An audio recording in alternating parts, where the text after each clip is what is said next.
Good afternoon, good afternoon, good afternoon. की हाल चाल मेरे प्यारे बच्चों, की हाल चाल? कैसे आप सभी प्यारे बच्चे?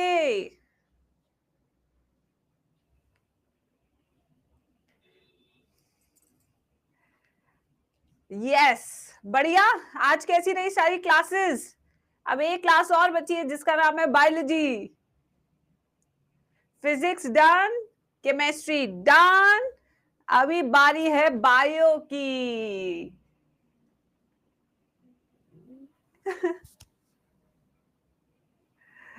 अच्छा, अभी फिजिक्स बाकी है। चलो चलो चलो, जैसे आपके वो कॉम्बिनेशन तो आप खुद बना लेते हैं, हमसे बेटर तो आप कॉम्बिनेशन बना लेते हैं। यस।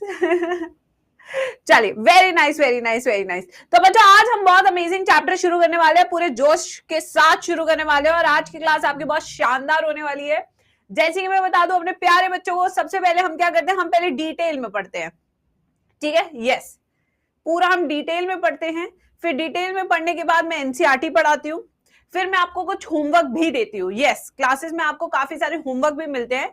वो कभी स्टेटमेंट बेस्ड क्वेश्चन हो सकते हैं, कभी ट्रू एंड फॉल्स हो सकते हैं, या कोई डायग्राम मैंने आपको प्रैक्टिस करने के लिए दे दिया which is very important for NEET exam, या फिर मैंने आपको कोई टैबुलर फॉर्म दे दी कि इसको आप प्रैक्टिस कीजिए, या कोई साइकिल दे दी। मतलब कुछ ना कुछ होमवर्क आपको प्रतिदिन मिलेगा मेरी क्लासेस में। ठीक है, तो ये है बेटा हमारा कमाल, जो कि अब शुरू होने वाला है नीट 2026 का।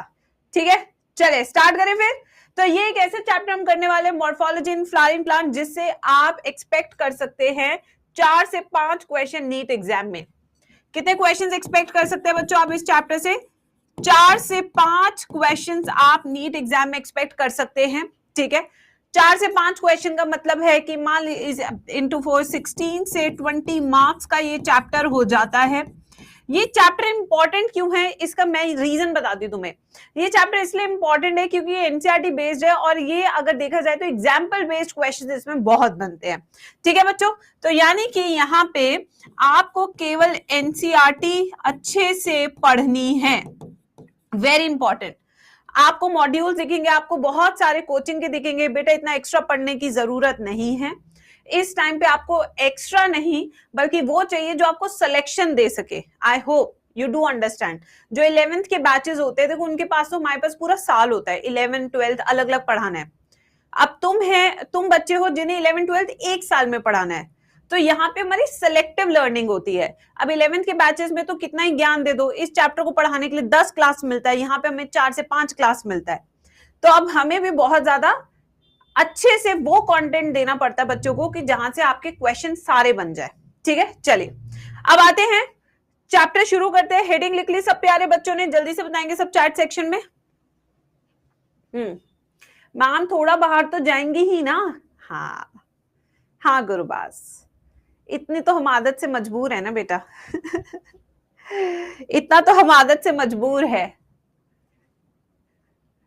ठीक है, यस, हेडिंग लिख ली सबने चैप्टर की। चलिए आइए, तो अब हम आते हैं मॉर्फोलॉजी ऑफ फ्लावरिंग प्लांट से शुरू करते हैं। आइए, हेडिंग मैं भी लिख लेती हूं, मॉर्फोलॉजी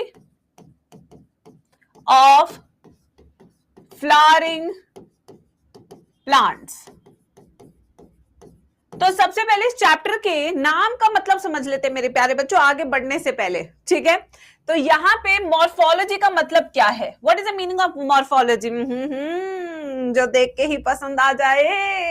यस, मॉर्फोलॉजी का मतलब क्या है? लॉजी का मतलब होता है स्टडी ऑफ, मॉर्फो का मतलब है एक्सटर्नल फीचर्स। तो यानी कि इसकी डेफिनेशन क्या बन गई? When we do study of external features, यानी कि सिर्फ बाहरी सुंदरता की बात करेंगे इस वाले चैप्टर में, दिल की सुंदरता की बात नहीं करेंगे मेरे प्यारे बच्चों।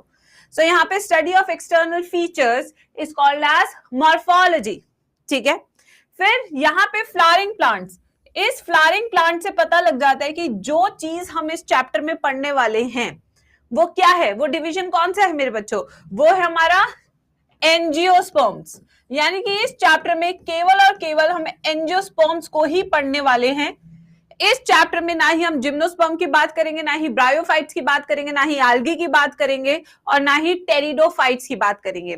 यानी कि इस चैप्टर में जो भी पढ़ाया जाएगा वो एंजियोस्पर्म के रिस्पेक्ट में पढ़ाया जाएगा और किसी चीज के बारे में पढ़ाया नहीं जाएगा।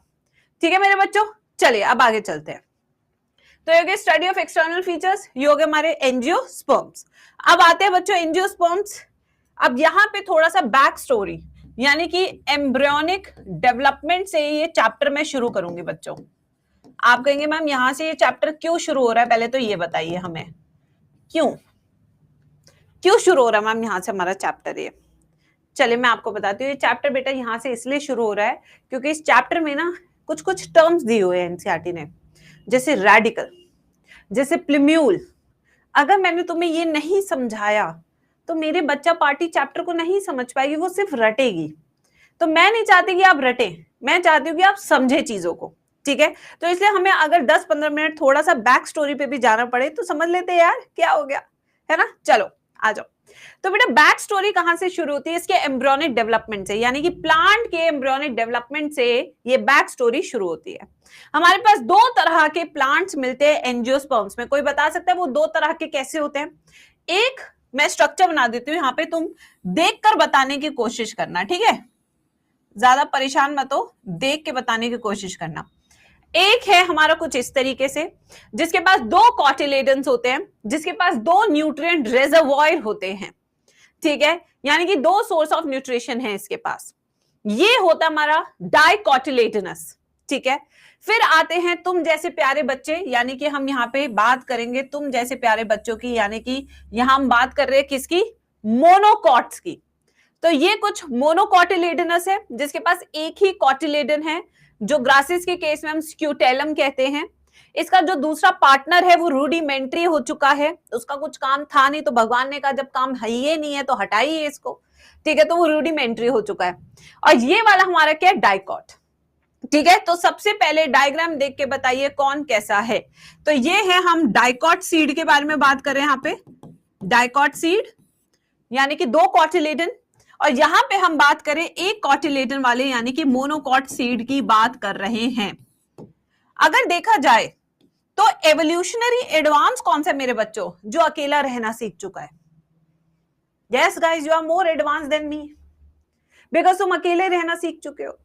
यस, अब तुम किसी पे डिपेंडेंट नहीं हो, तुम किसी से एक्सपेक्टेशन नहीं रखते, तुम ये भी नहीं रखते कि कोई आके मुझे मेरा हालचाल पूछेगा नीट की प्रिपरेशन के दौरान, कोई मुझे बाबू थोना शोना नहीं कहेगा, है ना। So you are more evolutionary advance because you don't depend on others. जबकि डाइकॉट के केस में क्या है? एक दूसरे के साथ वक्त बीत जाता है आराम से, ये तुम्हारे साथ हो नहीं रहा है तो तुम हो गए मोनोकॉट, हम जैसे लोग हो गए डाइकॉट। बट एवोल्यूशनरी एडवांस कौन है? मोनोकॉट, क्योंकि वो अकेला रहना सीख चुका है, ठीक है। यस, ठीक है, यस, अब वो अकेला रहना सीख चुका है, ठीक है बच्चों। तो ये हमारा डाइकॉट, ये हमारा मोनोकॉट। चलो अब डाइकॉट से शुरू करते हैं कि आखिर कैसे डेवलपमेंट होती है।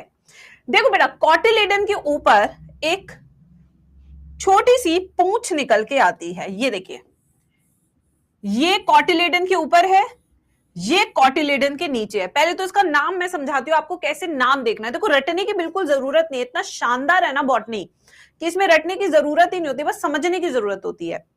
कॉटिलेडन के ऊपर यानी कि एपी, जब भी हम ऊपर की बात करते हैं तो हम शब्द क्या यूज करते हैं? एपी। और जब भी हम नीचे की बात करते हैं तो शब्द क्या यूज करते हैं हम? हाइपो। हाइपो मींस पोपो, नीचे, ठीक है। तो ऊपर वाला कॉटिलेडन के ऊपर वाला हिस्सा है, तो इसका नाम क्या हो जाएगा? एपिकोटाइल। क्या नाम हो जाएगा मेरे प्यारे बच्चों? इसका नाम हो जाएगा एपिकोटाइल, क्योंकि कॉटिलेडन के ऊपर है। जो चीज कॉटिलेडन के नीचे है उसको हम क्या बोलेंगे? हाइपोकोटाइल। क्या बोलेंगे मेरे प्यारे बच्चों? इसको बोलेंगे हाइपोकोटाइल। ऊपर वाला एपिकोटाइल, नीचे वाला हाइपोकोटाइल। क्या यहां तक सबको समझ में आया? अब आपको भी पता है बेटा, धरती के ऊपर क्या बनता है? Shoot system.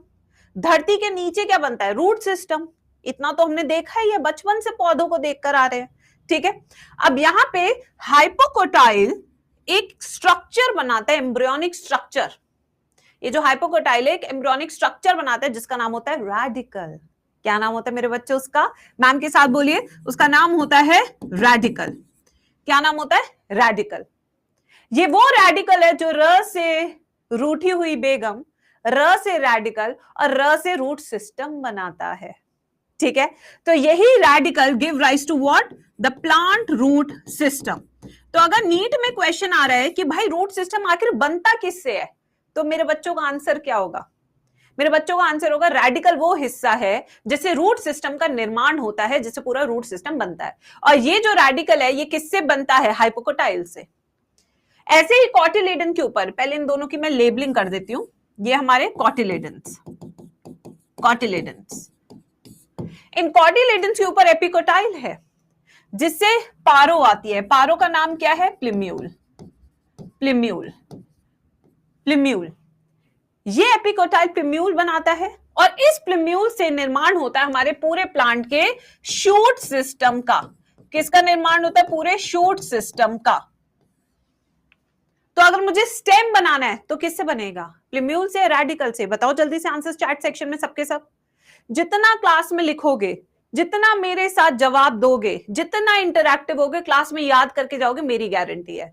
जितना बस इग्नोर करोगे तो इग्नोर ही हो जाएंगे मार्क्स। तो अगर क्वेश्चन आ रहा है स्टेम किससे बनता है? प्लिम्यूल से। क्वेश्चन आ रहा है कि लीफ कहां से बन रही है? ऑफ कोर्स वो शूट सिस्टम का पार्ट है लीफ, तो वो भी तो प्लिम्यूल से ही बनी ना। अगर मैं फ्लावर पूछूं बेटा फ्लावर कहां से आ रहा है, तो आप कहोगे मैम प्लिम्यूल से। क्यों? क्योंकि प्लिम्यूल से ही स्टेम बन रहा है, स्टेम पे ही होते हैं फ्लावर्स। तो इस तरीके से रिलेट कीजिए आप सब सवालों को, ठीक है बच्चों। और बीच में ये वाला जो हिस्सा है हमारा, this is called embryonal axis. ये हमारा एम्ब्रियोनल एक्सिस जो डिसाइड करता है कि एम्ब्रियो कैसे बनेगा, कब एपिकोटाइल आएगा, कब हाइपोकोटाइल आएगा, कब रेडिकल बनेगा, कब प्लिम्यूल बनेगा, फिर उससे पूरा पौधा बनेगा। यहां तक मेरे बच्चों को समझ में आया या नहीं जल्दी बताएंगे सब चैट बॉक्स में। ये छोटी सी बैक स्टोरी थी बस, क्योंकि ये वर्ड्स का हम यूज करने वाले हैं। ये कॉटिलेडन्स क्या करते हैं? ये न्यूट्रिशन प्रोवाइड कराते हैं। क्या प्रोवाइड कराते हैं? न्यूट्रिशन। हाँ ठीक है, डन। लिखिए इसको, अब लिख लो बेटा। वैसे तो इसका पूरा डिटेल क्लास 12th में है,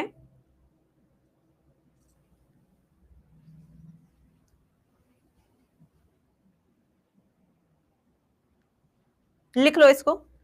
जब लिख लो तो डन, DN आप मैसेज कर सकते हैं चैट सेक्शन में, तो मुझे पता लग जाएगा कि बच्चों ने लिख लिया है, फिर हम आगे चलेंगे। डन, चलिए वेरी गुड। अब आगे चलते हैं बच्चों। अब आज के चैप्टर में जो पहला हिस्सा है जो हम पढ़ने वाले हैं, वो हम पढ़ेंगे रूट सिस्टम, यानी कि रूट के बारे में। तो पहली बड़ी हेडिंग मेरे बच्चों के नोट्स में होनी चाहिए रूट। रूट, रूट का यहां पे हम लिखेंगे इंट्रोडक्शन। आखिर हम क्या जानते हैं रूट के बारे में, आइए देखते हैं बच्चों। बेटा root grows towards the direction of light और against the direction of light. क्या लगता है मेरे प्यारे बच्चों, रूट कैसे ग्रो करती है? ये तो धरती की तरफ ग्रो करती है ना, ये तो ग्रेविटी की तरफ ग्रो करती है। It grows away from the light, है ना। सो जो रूट है, the growth of the root, अगर हम ग्रोथ ऑफ रूट की बात करें तो it shows negative phototropism. Phototropism, negative phototropism, क्योंकि the root grows against the direction of light, ठीक है, जबकि it is growing towards the direction of gravity. So it shows positive geotropism, यानी कि टुवर्ड्स ग्रेविटी, ठीक है। Next, the root is cylindrical in structure. कैसा है शेप, कैसा है इसका? The shape of root is cylindrical, को सिलेंड्रिकल शेप की दिखेगी, बेलन आकार की, ठीक है। नेक्स्ट पे आते हैं अब इसके पास, this is a non green part, non green part of plant, non green part of plant. इसका क्या मतलब है non green part of plant का? क्या मतलब है? क्यों ये हरी नहीं है? ऐसी क्या चीज है जो बाकी हिस्सों के पास है और रूट के पास नहीं है? क्यों ये नॉन ग्रीन है? बताइए जल्दी से चैट सेक्शन में। क्योंकि इसके पास क्लोरोफिल नहीं है। That's the right answer. So this line indicates that the root lacks chlorophyll. और अगर रूट्स के पास क्लोरोफिल नहीं है तो इसका मतलब क्या फोटोसिंथेसिस होता है रूट्स में? No, that means no photosynthesis. ये अपना खाना नहीं बना पाती क्योंकि इसके पास क्लोरोफिल नहीं है, इसके पास लाइट नहीं है, और लाइट आपको पता है बहुत जरूरी होता है फॉर फोटोसिंथेसिस। ठीक है, यस। चलो अब आते हैं नेक्स्ट पे। आइए बच्चों, ये तो हो गया non green part of plant. अब आते हैं रूट के नेक्स्ट चीज पे कि आखिर रूट ओरिजिनेट किससे होती है, तो किस हिस्से से रूट बनती है। इट इज एम्ब्रियोनिक रेडिकल, जिससे हम एक्सपेक्ट करते हैं कि हमारा रूट फॉर्मेशन होता है। क्या होता है हमारा रूट फॉर्मेशन होता है। ठीक है बच्चों, तो ये तो था इसका थोड़ा बहुत इंट्रोडक्शन। अब आते हैं इसके स्ट्रक्चर पे। लिखिए, एक बच्चे पूछ रहे मैम आप राइट से क्यों लिखना शुरू करते हैं, क्योंकि अगर मैं यहां से लिखती तो मैं बार बार बोर्ड के आगे आती हूँ एंड बच्चे नोट्स नहीं बना पाते, उन्हें क्लियर विजन नहीं मिलता बोर्ड का। That's why I always start from this side. अब देखो मैंने यहाँ पे लिखा, फिर मैं समझाने के लिए इधर आ गई। मेरे बच्चों को क्लियर विजन है, सुन भी रहे हैं, देख भी रहे हैं, लिख भी रहे हैं। यस, अगर मैं यहां से करूंगी तो बार बार मैं बीच में आऊंगी, तो बच्चों की लिखा जाता है नोट्स, कई बार छूट जाता है, फिर बच्चे इरिटेट होते हैं कि मेरे नोट्स क्यों छूट गए, क्योंकि मैं आपकी उम्र से निकल चुकी हूँ, मुझे पता है कि इरिटेशन होती है अगर नोट्स इनकम्प्लीट रह जाते हैं क्लास में। यस, फिर बच्चों को बहुत इरिटेशन होती है। अब आते हैं बच्चों स्ट्रक्चर पे, द स्ट्रक्चर ऑफ रूट। फिर उसके बाद टाइप्स ऑफ रूट करेंगे, पहले स्ट्रक्चर करेंगे हम, मैं इसी तरीके से फॉलो करती हूँ इसका। ठीक है, यस। अब आइए बच्चों, अब यहां पे बेटा स्ट्रक्चर ऑफ रूट, ये आपने बहुत बार देखा होगा, नहीं भी देखा है तो चलिए आज मैं आपको समझाती हूँ। ठीक है, तो क्या इस तरीके से रूट दिखती है, यस और नो, जल्दी से बताएंगे सब चैट बॉक्स में। ये देखिए सुंदर सी रूट बनाएंगे सब क्लास में। डायग्राम बिल्कुल अच्छे होने चाहिए बायो में, क्योंकि biology without diagram is like having a girlfriend without love. ठीक है, चलिए सुंदर सुंदर सेल बना लेते हैं।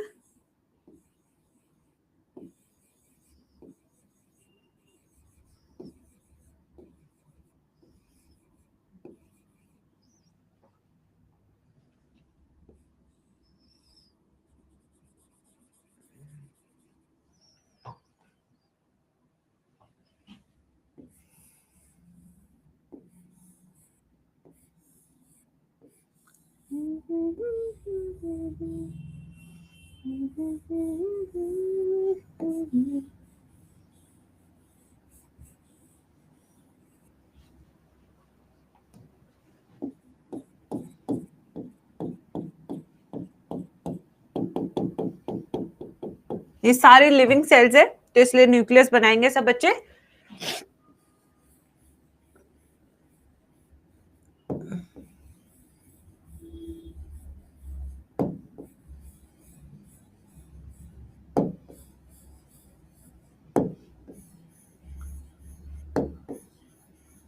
देखिए थोड़ी सी मैं सेल वॉल थिक बना रही हूं as compared to the other cells which I have drawn earlier. इसका सिग्निफिकेंस है, अभी हम लिखेंगे, बट डायग्राम भी बिल्कुल सोच समझ के एक एक चीज देखकर बनाए। डायग्राम बनाइए।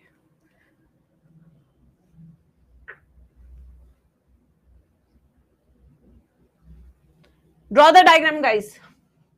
हाँ,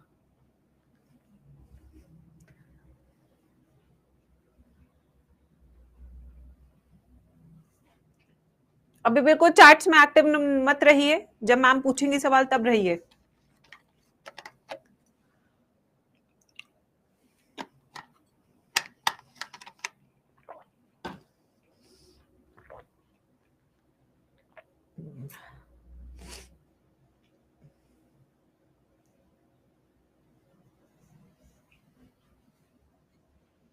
बना लिया सबने डायग्राम, बहुत ही सिंपल डायग्राम है।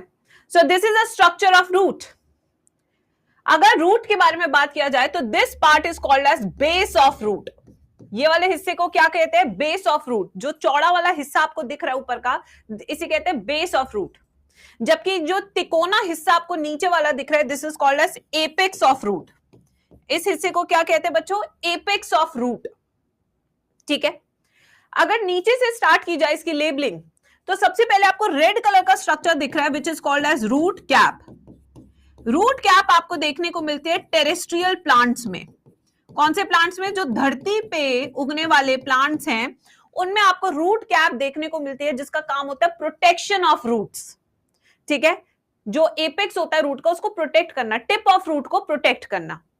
वहीं पे जो हमारे एक्वेटिक प्लांट्स हैं जैसे वाटर हाइसिंथ, जैसे वाटर लिली, उनमें रूट कैप नहीं होती बल्कि उनमें होती है रूट पॉकेट्स। क्या होती है उनमें? Root pockets. अब आप कहेंगे मैम दोनों में फर्क क्या है? अभी बताती हूँ बेटा। ये एक्वेटिक प्लांट्स में प्रेजेंट होती है, इनके बारे में डिटेल में अभी हम नेक्स्ट स्लाइड पे लिखेंगे, डोंट वरी। तो रूट पॉकेट्स क्या है बच्चे? रूट पॉकेट्स होती हैं जिनमें हवा भरी होती है, और हवा भरते ही आपको मिल जाती है बॉयंसी, यानी कि आपको लाइफ जैकेट मिल जाती है। तो ऐसे पेड़ जो पानी की सतह पे उगते हैं उन्हें तैरना है, और तैरने के लिए इनके टिप ऑफ रूट्स पे क्या होती है? रूट पॉकेट्स होती है, जिससे इन्हें बॉयंसी मिलती है और ये तैर पाते हैं। ठीक है, फिर आता है नेक्स्ट ग्रीन कलर का। This is called as zone of meristematic or meristematic zone. Meristematic zone. अब मेरिस्टेमेटिक वर्ड सुनते ही बच्चों को एक चीज पता होनी चाहिए कि मेरिस्टेमेटिक सेल्स वो होते हैं जिन्हें हम टोटिपोटेंट सेल्स कहते हैं, या इन्हें हम कहते हैं डिवाइडिंग सेल्स। यानी कि ये रूट का वो जोन है जो हमेशा डिवाइड करता रहेगा, जिसके कारण रूट्स की जो ग्रोथ है वो हमेशा ताउम्र होती रहेगी, जिसके कारण वो डीप धरती में पेनिट्रेट करती रहेंगी। इन वाले जो सेल्स होते हैं इनकी जो प्राइमरी सेल वॉल होती है वो बहुत थिन और फ्लेक्सिबल होती है। इनके बहुत सारे दोस्त होते हैं, बहुत सारे कनेक्शंस होते हैं, जिसे हम कहते हैं प्लाज्मोडेस्माटास, क्योंकि इनको आपस में चुगली करना बहुत पसंद है, बिल्कुल जेनजी की तरह। ठीक है, तो सबसे पहले प्राइमरी सेल वॉल, शरीर इतना सा होगा जेनजी का कि अब लपड़ा दिए तो यहीं गिर जाएंगे। ठीक है, बट कनेक्शन इनके बहुत होते हैं, प्लाज्मोडेस्माटास। ठीक है, इनका जो अंदर न्यूक्लियस है वो लार्ज न्यूक्लियस होता है। क्या होता है बेटा? Large nucleus. प्लस इनका जो प्रोटोप्लाज्म होता है वो डेंस। इनका खून बहुत जल्दी खौल उठता है क्योंकि इनकी बेइज्जती हो जाती है, ईगो इतना सा लेके घूमते हैं कि तुरंत से छेड़ दिया तो छिड़ जाते हैं। ठीक है बच्चों, तो कैसे रहेगा protoplasm everyone? They will have dense protoplasm, they will have large nucleus, they will have thin and flexible primary cell wall, plus they will have lot of connections, that means plasmodesmatas, जो कि cell to cell connections होते हैं। इसके अलावा the meristematic cells are dividing cells which are responsible for the growth, multiplication of cells। ठीक है, चलिए अब नेक्स्ट पे आते हैं। अब उसके बाद जो नेक्स्ट जोन है वो है हमारा जोन ऑफ इलॉन्गेशन, यानी कि यहां से लेंथ ऑफ रूट इंक्रीज होती है क्योंकि हर सेल अपने में इलॉन्गेट हो जाता है। ये वो जेनजी है जो 9वीं क्लास के बाद इन्हें एहसास होता है कि हम बड़े हो चुके हैं। यस, फिर इनको एंजाइटी और डिप्रेशन का इश्यूज आने लगता है क्योंकि इनसे अपने हार्मोन्स ही नहीं संभाले जा रहे हैं। ठीक है बच्चों, यस, तो ये है जोन ऑफ इलॉन्गेशन, जहां पे सेल इलॉन्गेट हो रहा है। अब आप कहेंगे मैम सेल क्यों इलॉन्गेट हो रहा है, ये भी बताइए। क्योंकि बेटा इसमें ना प्लांट सेल में एक बहुत बड़ा स्ट्रक्चर होता है, और वो बहुत बड़ा स्ट्रक्चर क्या होता है? वैक्यूल। क्या होता है? वैक्यूल। जैसे जैसे इस वैक्यूल का साइज बढ़ता जाएगा वैसे वैसे सेल का साइज भी बढ़ता जाएगा। And this process of increase in the size of vacuole is called vacuolation। ठीक है, यस, क्या कहते हैं उसे? वैक्यूलेशन। जैसे आपका सेल साइज बढ़ता है प्लस आपका वैक्यूल का साइज बढ़ता है। वैक्यूल का काम क्या होता है मेरे बच्चों? वैक्यूल का काम होता है जितना भी एक्सक्रीटरी वेस्ट मटेरियल है, ठीक है, उसे स्टोर करना, सेल सैप को स्टोर करना। ठीक है, फिर आते हैं नेक्स्ट पे। अब इसके बाद सबसे ऊपर वाले जोन पे आते हैं, which is a most proximal zone, and this zone is called as zone of maturation। क्या कहते हैं मेरे प्यारे बच्चों इस जोन को? everyone in the chat section, this is called as zone of maturation। zone of maturation, ये mature हो चुके हैं, यानी कि जेनजी को 18 साल की उम्र में पता लग गया कि अगर नीट या जेई या कोई एग्जाम क्रैक नहीं करेंगे तो फिर जाएंगे कहां, क्योंकि सीयूईटी भी नहीं भरा, नीट भी नहीं भरा, मार्क्स हमारे आ नहीं रहे हैं, रैंक जाते हैं देखने तो 18-19 लाख रैंक होती है, तो करे क्या? तो यहां पे आते हैं जोन ऑफ मैच्योरेशन की कुछ तो हमें अच्छा करना ही है लाइफ में। ठीक है, तो अब इसके लिए क्या किया जाए? देखिए, इसके लिए इनके पास होते हैं सबसे पहले रूट हेयर। ये रूट हेयर सिर्फ जोन ऑफ मैच्योरेशन में देखने को मिलेंगे और कहीं देखने को नहीं मिलेंगे। ये भी एक बहुत इंपॉर्टेंट क्वेश्चन बनता है। ठीक है, प्लस इसके जो सेल्स अंदर ये मैच्योर हो चुके हैं। What is the meaning of mature? Yes, mature का मतलब क्या है मेरे प्यारे बच्चों? मेच्योर क्या होता है? Mature when you hit the reality, ठीक है, जब आपको रियलिटी चेक होता है, दैट इज कॉल्ड मेच्योर होना। तो यहां पे इन्हें रियलिटी चेक हो चुका है कि मैं सब काम नहीं कर सकता, I need to be focused, I need to be specialised, either I can be a doctor और I can be nothing.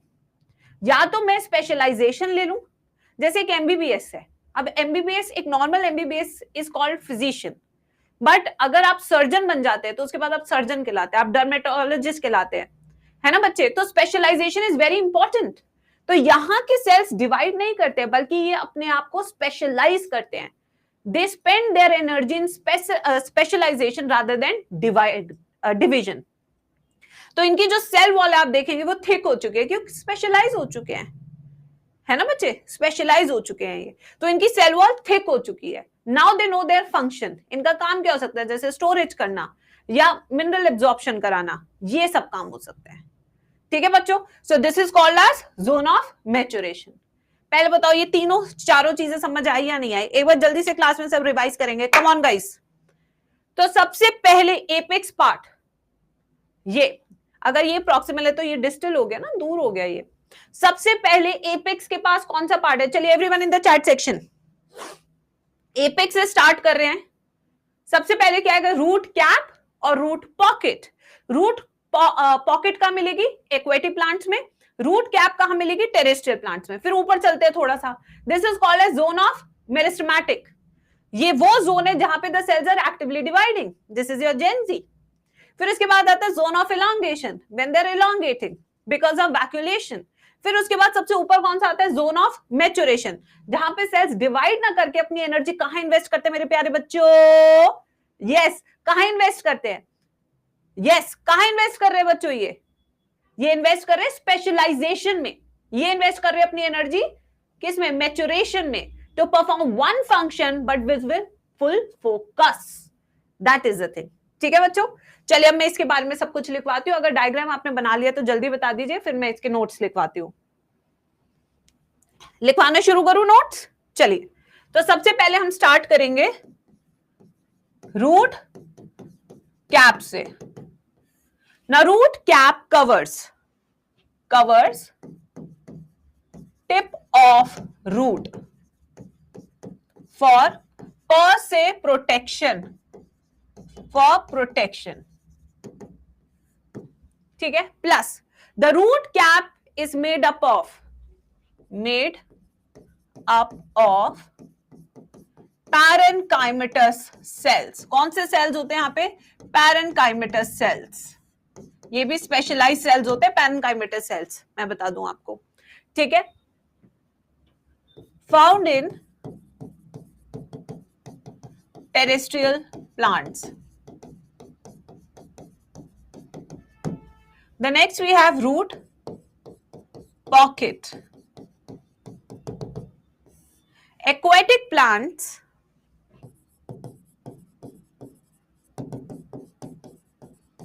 have root pockets instead of root cap. This provides buoyancy and allows plants to float in water. इसके example भी लिखेंगे of course. Example water lily, जो कि बहुत सुंदर होती है, water lily. The scientific name is Pistia and we have terror of Bengal water hyacinth, which is also called as Acornia. This is terror of Bengal. क्योंकि इतनी रैपिडली ग्रो करता है कि सारी ऑक्सीजन खुद खींच लेता है, तो मछलियां मरनी शुरू हो जाती है वहां पे।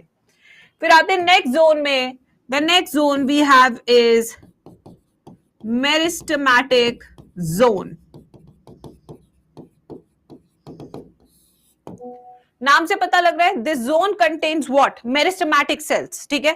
contains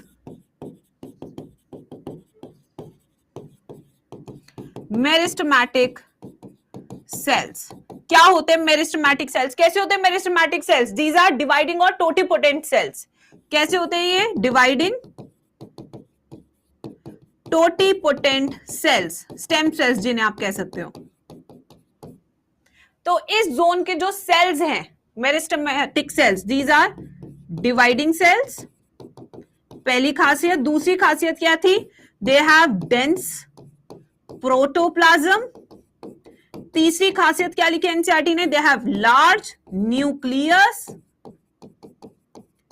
चौथी खासियत एनसीईआरटी ने क्या लिखी है? दे हैव प्लाज्मोडेस्मेटास, जो क्या आते हैं आपके cytoplasmic connection.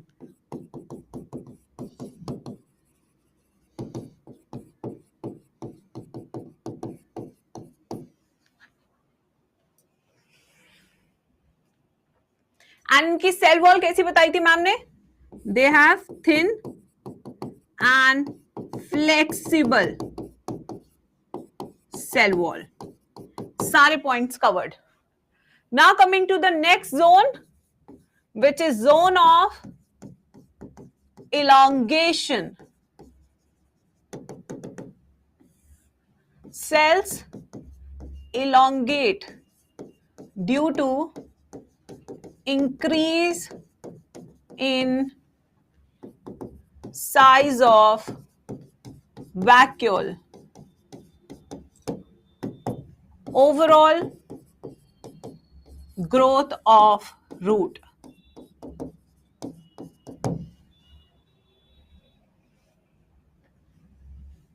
This process is called as vacuolation. Now next is zone of maturation.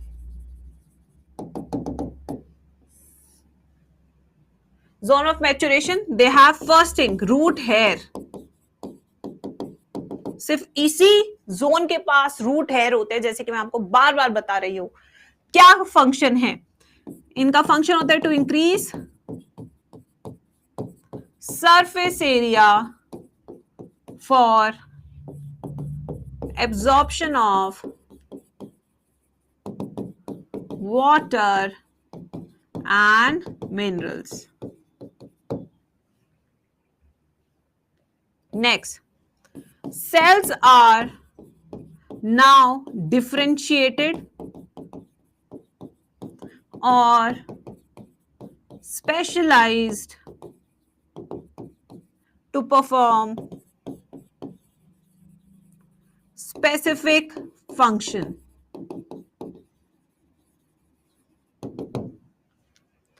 Next, they have non-dividing cells. Spelling गलत हो गई, एक सेकंड बच्चों. They have non-dividing cells. Next, ma'am please थोड़ा स्लो. बेटा मैं टाइम दूंगी लिखने का, डोंट वरी. मेरी तो स्पीड बहुत तेज है लिखने की.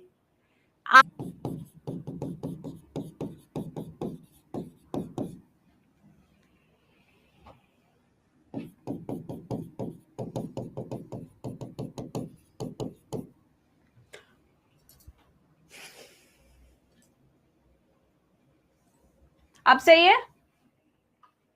अब सही है? अब तो सही हो गया होगा. क्लियर? चलो चलो लिखो लिखो लिखो. कोई नहीं होता रहता है. Don't worry don't worry. चलिए चलिए चलिए. compactly packed cells. लिखो बच्चे आराम से, आराम से लिखो. आज तुम्हारी काफी बच्चों की आज फर्स्ट क्लास है ना, तो मैं ऐसे तुम्हें टॉर्चर थोड़ी करूंगी. मैं अच्छी हूँ यार. I am very good.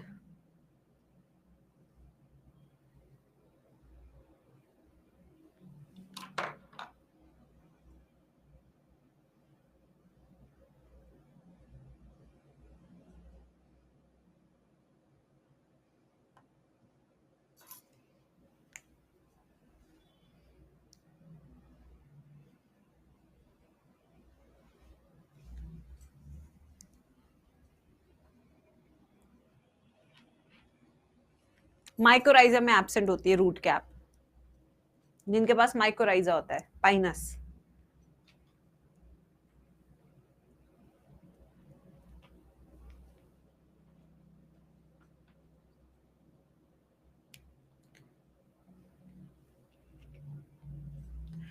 क्या मैम मेरे सिस्टमैटिक में कॉम्पैक्ट सेल नहीं रहते? नहीं बेटा, वो लूज होते हैं क्योंकि वो रैपिडली डिवाइडिंग होते हैं।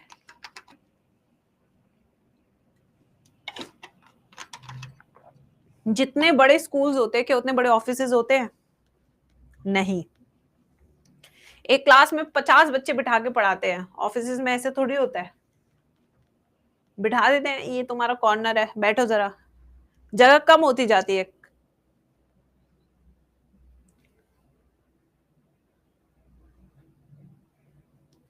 लिख लिया सबने? एवरीवन जब लिख ले तो बता देना।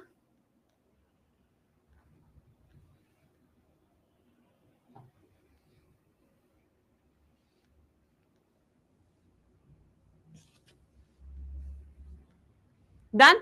चल 2 मिनट और दे दू बेटा, थोड़ा सा कम सजाओ बेटा। Types of roots. Now I will try to make a diagram and my students will try to identify. गलत हो सही हो उससे फर्क नहीं पड़ता लाइफ में, हमें बस पार्टिसिपेट करना चाहिए क्लास में। ठीक है बच्चों? तुम्हें कोई जज करने वाला नहीं है इस क्लास में, तो इसलिए गलत सही इससे फर्क नहीं पड़ता, आंसर दीजिए।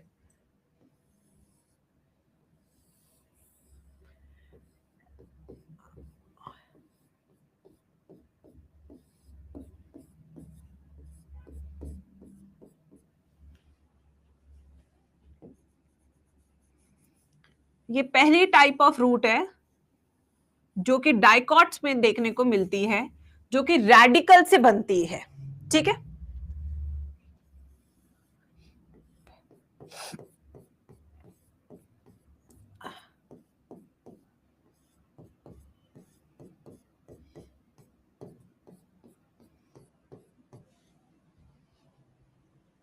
ओके, 2 ही डायग्राम बना पाऊंगी, तीसरे वाले को तो अलग से बनेंगे अभी। तो हमारे पास 3 तरह का रूट सिस्टम है। कितने टाइप का बच्चों? हमारे पास 3 तरह का रूट सिस्टम है। पहला रूट सिस्टम है हमारा which is called as tap root system. क्या है पहली तरह का? Tap root system. और दूसरा टाइप का जो रूट सिस्टम है हमारा, this is called as fibrous root system. इसे क्या बोलते हैं हम? Fibrous root system. और तीसरा है बड़ा एडवेंचरस, वो कहते हैं ना मैं फॉलो करूंगा टैप, ना मैं फॉलो करूंगा फाइब्रस, मैं तो हूं एडवेंचरस। यानी कि तीसरा हमारा हो जाता है adventitious, adventitious root system, adventitious root system. तो हमारे पास 3 तरह के रूट सिस्टम है, tap root system, fibrous root system and adventurous adventitious root system. ठीक है? यस। चलो अब देखो यहां पे क्या फर्क है, अब सब एक बार ध्यान से सुनेंगे, उसके बाद नोट्स बनाएंगे। ये जो हमारा टैप रूट सिस्टम है, दिस सिस्टम हैज अ मोटी प्राइमरी रूट। जो बीच वाली रूट है वो क्या है? रीनाइज फैट। बेटा मिली, बहुत ही बॉडी शेमिंग वाली ट्रिक थी, ये तो मैं नहीं बता पाऊंगी। You just body shamed Reena, very bad यार, वेरी बैड। मैं तो नहीं बता रही वाली ट्रिक, बक बक बक बक। ठीक है? यस, देखो इधर, ये बीच वाली मोटी वाली जो है फैट वाली, ठीक है, ये रूट कैसी है? Primary root. ये क्या कहलाएगी बीच वाली? Everybody, primary root. और इस प्राइमरी रूट से निकलती हुई साइड वाली जो रूट्स है, इस प्राइमरी रूट से निकलती हुई जो साइड वाली रूट्स है, इन्हें हम tertiary roots, secondary roots, lateral roots कहते हैं। क्या क्या कहते हैं? इनके क्या क्या नाम है? Secondary root, tertiary root, these are called as lateral roots, जो साइड्स में निकल रही हैं और मजबूती के लिए। ठीक है बच्चों? ये वाली जो रूट्स है ये किससे बनती है? रेडिकल से बनती है। अभी मैं समझा चुकी हूं रेडिकल क्या है, अब कोई भी बच्चे को ये डाउट नहीं होना चाहिए क्लास में। सो टैप रूट किससे बनती है? रेडिकल से बनती है। दूसरी चीज, इसमें जो बीच वाली मोटी होती है उसे कहते हैं प्राइमरी रूट। फिर तीसरी चीज, इससे जो साइडों की रूट्स निकलते हैं उसे क्या कहते हैं? सेकेंडरी टर्शरी रूट्स, जो कि होती है हमारी लेटरल रूट्स। ठीक है। और ये जो टैप रूट सिस्टम है ये कहां देखने को मिलता है? डीटी सिनेमाज में। DT is a trick, DT is a trick. D क्या है? D for dicots, T for tap.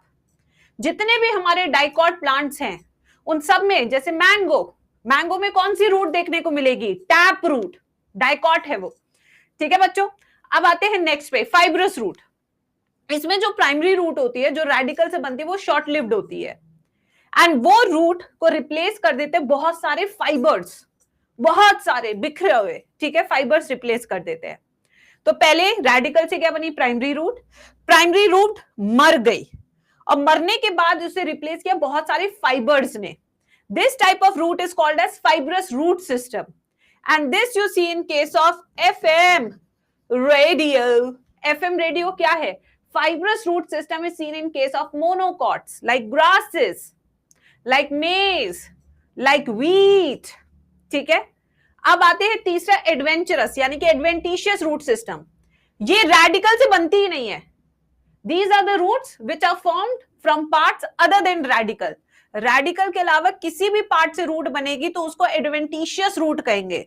अब एडवेंचर को देखकर बनिया क्या कहता है? बनिया पागल हो जाता है क्योंकि बनिया को doesn't like adventure, he likes money, money money. ठीक है, यस। तो इसकी ट्रिक टू रिमेंबर क्या है? बनिया गोज मैड। बनिया यानी कि banyan tree, goes grasses, mad monstera. ठीक है, यस। देखो बच्चों को याद है सारी ट्रिक्स। ठीक है, हुआ या नहीं? Ma'am you also love money. No, I love Lavita. ठीक है, ललिता, आई लव यू। ठीक है, चलो आ जाओ।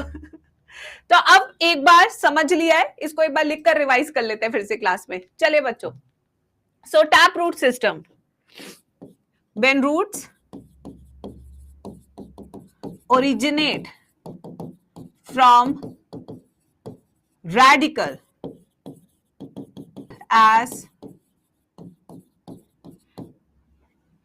tap roots। इनके एग्जाम्पल क्या है? डाइकॉट्स। डाइकॉट्स में जैसे आपका एक एग्जाम्पल भी लिखवा देती हूं, मैंगो। ठीक है, फिर आते हैं नेक्स्ट, फाइब्रस।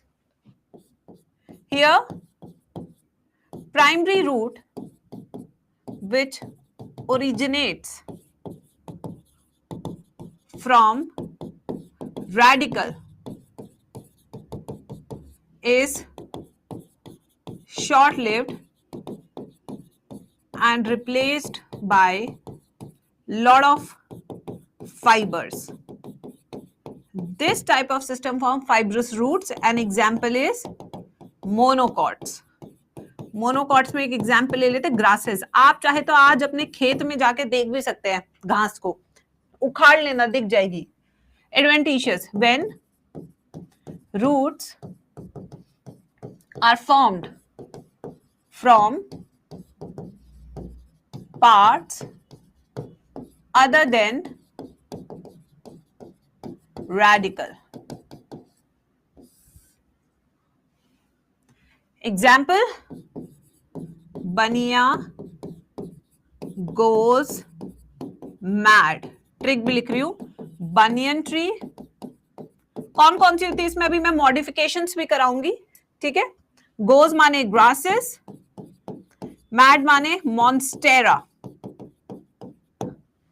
एग्जाम्पल, यस बच्चों, हाँ अभी लिखवाऊंगी। स्टिल्ट, प्रॉप, सबके डायग्राम्स बनाएंगे। नेक्स्ट टॉपिक हमारा मॉडिफिकेशन ऑफ रूट सी है, जो कि एनसीईआरटी में नहीं है बट मैं फिर भी कराऊंगी। मैम ग्रासेस में फाइबर्स एंड एडवेंटिशियस भी होती है। हाँ बिल्कुल सही फिजा, यस। वैसे मुझे यहाँ टेक्निकली ग्रासेस का मोनोकॉट्स में लिखना नहीं चाहिए। ठीक है, यहाँ पे तुम वीट लिख सकते हो, ये लो। ऐसे तो बनियन में भी दोनों तरह का रूट सिस्टम देखा जाता है, एडवेंटिशियस भी और दूसरा भी।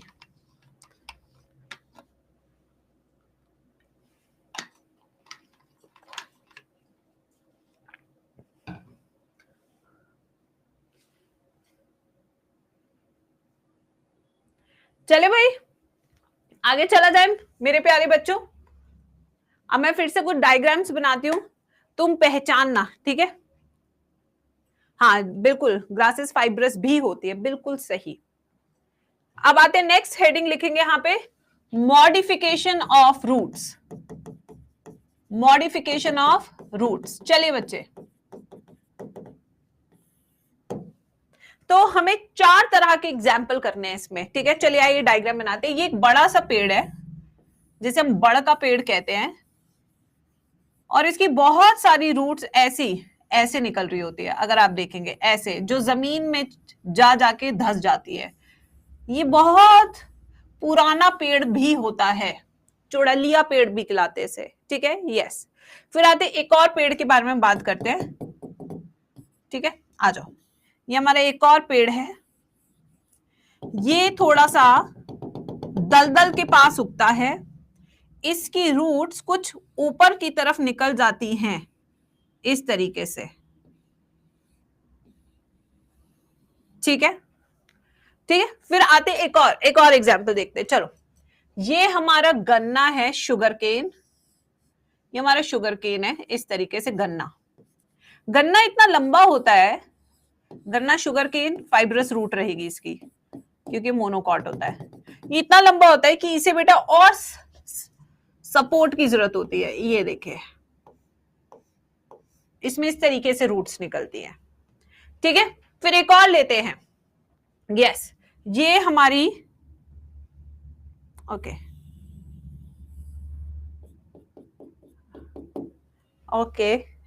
डायग्राम जितना मैं, ये यार ये कुछ और लग रहा है, मैं दूसरा बनाती हूँ। स्ट्रॉबेरी क्यों बना दी यार मैंने, अब कुछ ऐसे से बना देते हैं।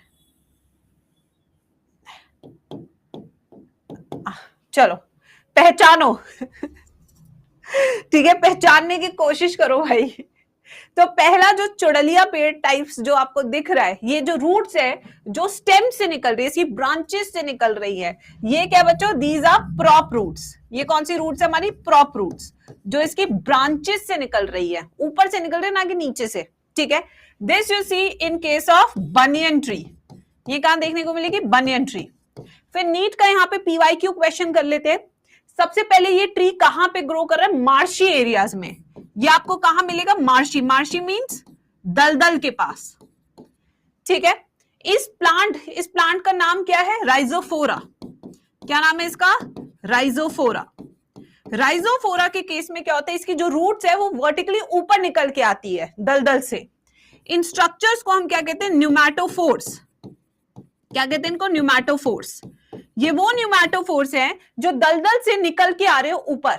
क्यों निकल के आ रहे हैं, फॉर रेस्पिरेशन ऑफ ऑक्सीजन या फॉर कार्बन डाइऑक्साइड। किसके लिए, रेस्पिरेशन फॉर ऑक्सीजन।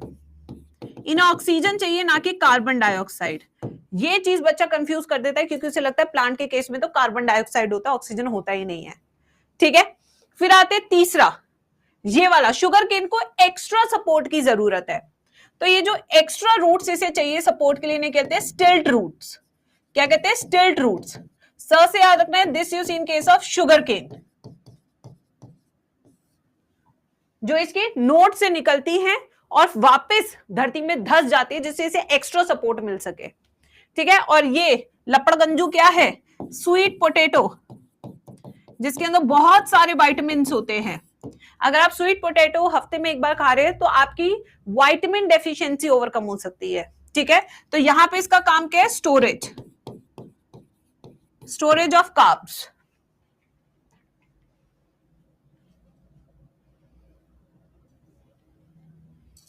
डायग्राम बनाइए। डायग्राम से बच्चों को ज्यादा लंबे टाइम तक याद रहता है, इसलिए मैं सारे डायग्राम्स बना रही हूं। लिखवा भी सकती थी, बट डायग्राम से क्या होता है, विजुअल मेमोरी भी बनती है साथ की साथ।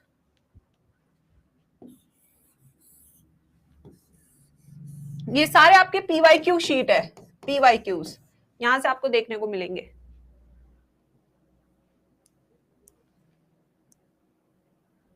बनाइए, फिर आगे चलते हैं।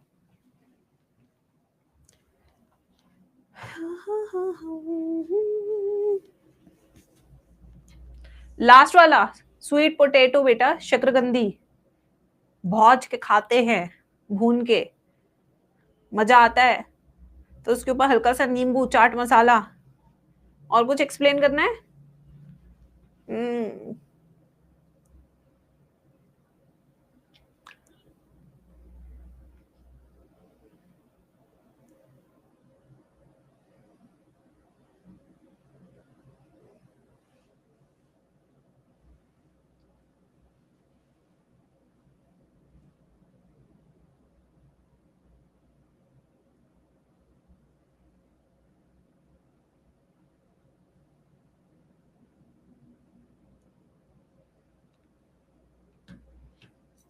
चले, चलो भाई अब आ जाओ, नेक्स्ट आते हैं फंक्शंस ऑफ रूट्स। चलिए यहां पे लिखेंगे सब फंक्शंस ऑफ रूट। बेटा रूट के ऐसे कौन कौन से फंक्शन है जो मेरे बच्चों को पता है? जो आपको पता है बताइए, आराम से बताइए। आई थिंक ये तो बचपन का सवाल है। मैम पोटैटो में क्या डालकर खाते हैं फिर? मसाला, ठीक है। आलू फ्राइज, ठीक है। चलो आइए बच्चों, एंकरेज यानी कि मजबूती देना पेड़ को। अगर रूट्स कमजोर पड़ गई तो पेड़ अपने आप टूट जाएगा, ठीक है। Absorption of water and minerals, absorption of water and minerals. Now the third function, storage, food ka storage, as we see in case of sweet potato. Production of PGRs.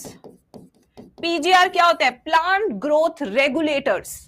क्या फंक्शन है? प्लांट ग्रोथ रेगुलेटर्स भी बनाते हैं हमारे roots, ठीक है, ठीक है। ये 4 मेन फंक्शन है जो आपके एनसीईआरटी ने दिए हैं। प्रिवेंट सॉइल इरोजन, ओ हो, ऐसे लग रहा है कि बिल्कुल एनवायरमेंटल साइंस की क्लास खोल दी है मैंने आज। बच्चे कहेंगे मैम पहले बोलते हो कि बताओ जो जो आता है, फिर बताते तो ऐसे करते हैं। हाँ नहीं तो ये थोड़ी चलेगा क्लास में। अब नहीं बताएंगे, या तार जा, हम नहीं बता रहे, हम बता ही नहीं रहे, कुछ लिखेंगे ही नहीं अब हम।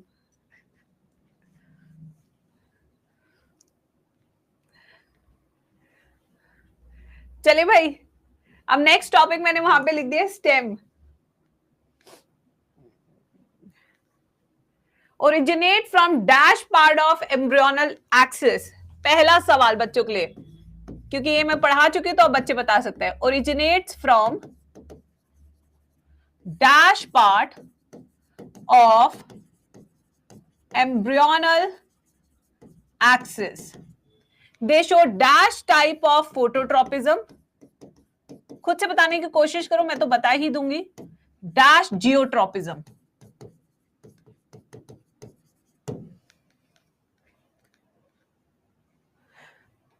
किस पार्ट से ग्रो करते हैं?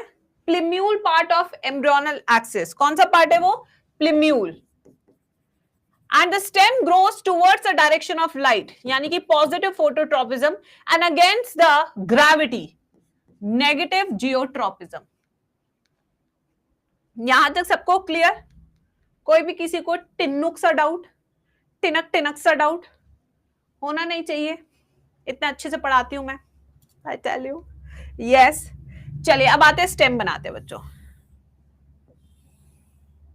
ये हमारी क्या है? ताना। अगर मोटा ताना है तो डाइकॉट, पतला ताना है तो मोनोकॉट। पहले तो पेड़ को ताने से देखो, ताना नहीं मार रही हूं, ताना ताना, ठीक है। अगर ये ताना, ये स्टेम है, क्या बच्चों? ये स्टेम। अगर ये बहुत मोटी स्टेम है और फूल उग रहे इस पेड़ पे तो ये डाइकॉट होगा। अगर ये बहुत थिक है, बहुत मोटा स्टेम है, तो यानी कि ये डाइकॉट स्टेम है। और अगर ये बहुत पतला है, थिन है और ग्रीन से कलर का दिख रहा है तो समझ जाइए कि ये मोनोकॉट स्टेम है। आप कहेंगे मैम ये समझाइए बढ़िया से। चलिए इसके लिए मैं आपको कुछ फोटोज दिखाती हूँ क्लास में, ठीक है। चलो इसको अभी रुकिए एक सेकेंड।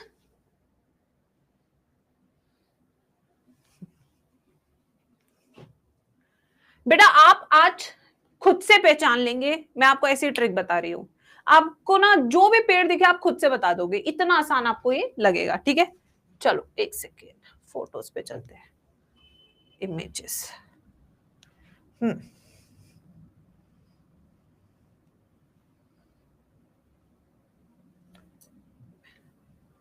ये देखिए बच्चों, ये देखो, मैं एक आपको फोटो दिखा रही हूं, ये देखिए, क्या है ये, क्या है ये, गेहूं, गेहूं है।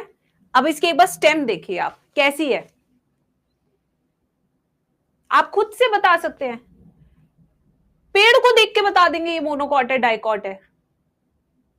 पतली है और हरी है, थिन एंड ग्रीन, ये लिखा था मैम ने, और ये देख लो फोटो, पता लगा लिया। चलिए अब नेक्स्ट, ठीक है, अब नेक्स्ट एक और देखो जरा,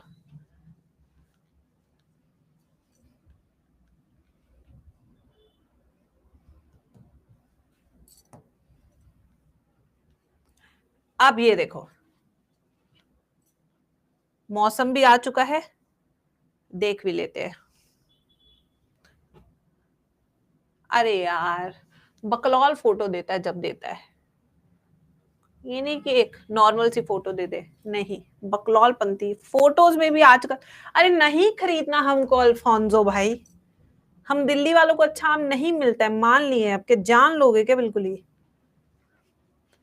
यस, ये देखिए यहाँ पे, अब ये देखो ये वाली, ये फोटो देखे बच्चों, देखो ये फोटो दिख रही है आपको, आम के पेड़ की है, देखकर बता दो अब, बताओ पता लगा या नहीं पता लगा। ठीक है, मोटी है और ब्राउन है, ग्रीन नहीं है, प्लस एंजियोस्पर्म है, क्यों, क्योंकि फ्लावर भी बन रहा है और फ्रूट भी बन रहा है, देखकर बता दो स्टेम। बताओ क्या मुश्किल है कोई भी चीज, आज का तुम्हारा होमवर्क यही है, जहां जहां जो पेड़ दिखे अपनी कॉलोनी में पता लगाने की कोशिश करो कि वो डाइकॉट स्टेम है या मोनोकॉट स्टेम है। ठीक है, चलो अब एक और, एक और, अब मैं रैंडमली ले रही हूं,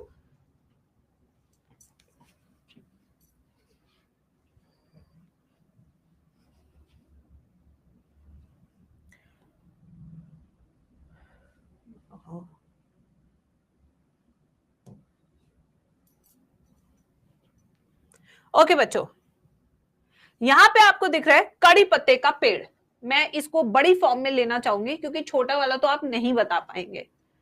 दिस इज आर कड़ी पत्ते का पेड़, कड़ी पत्ता, इसमें कोई फ्रूट नहीं होता।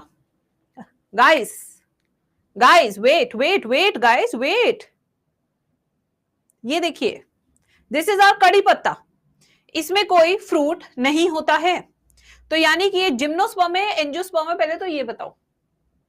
अब एक गधो, होता है इसका फ्रूट, कड़ी पत्ते का फ्रूट होता है भाई, ये तो मुझे भी देखना पड़ेगा, मेरे को तो आज तक दिखा नहीं इसका फ्रूट, इसकी एक्सप्लेनेशन का है, करी की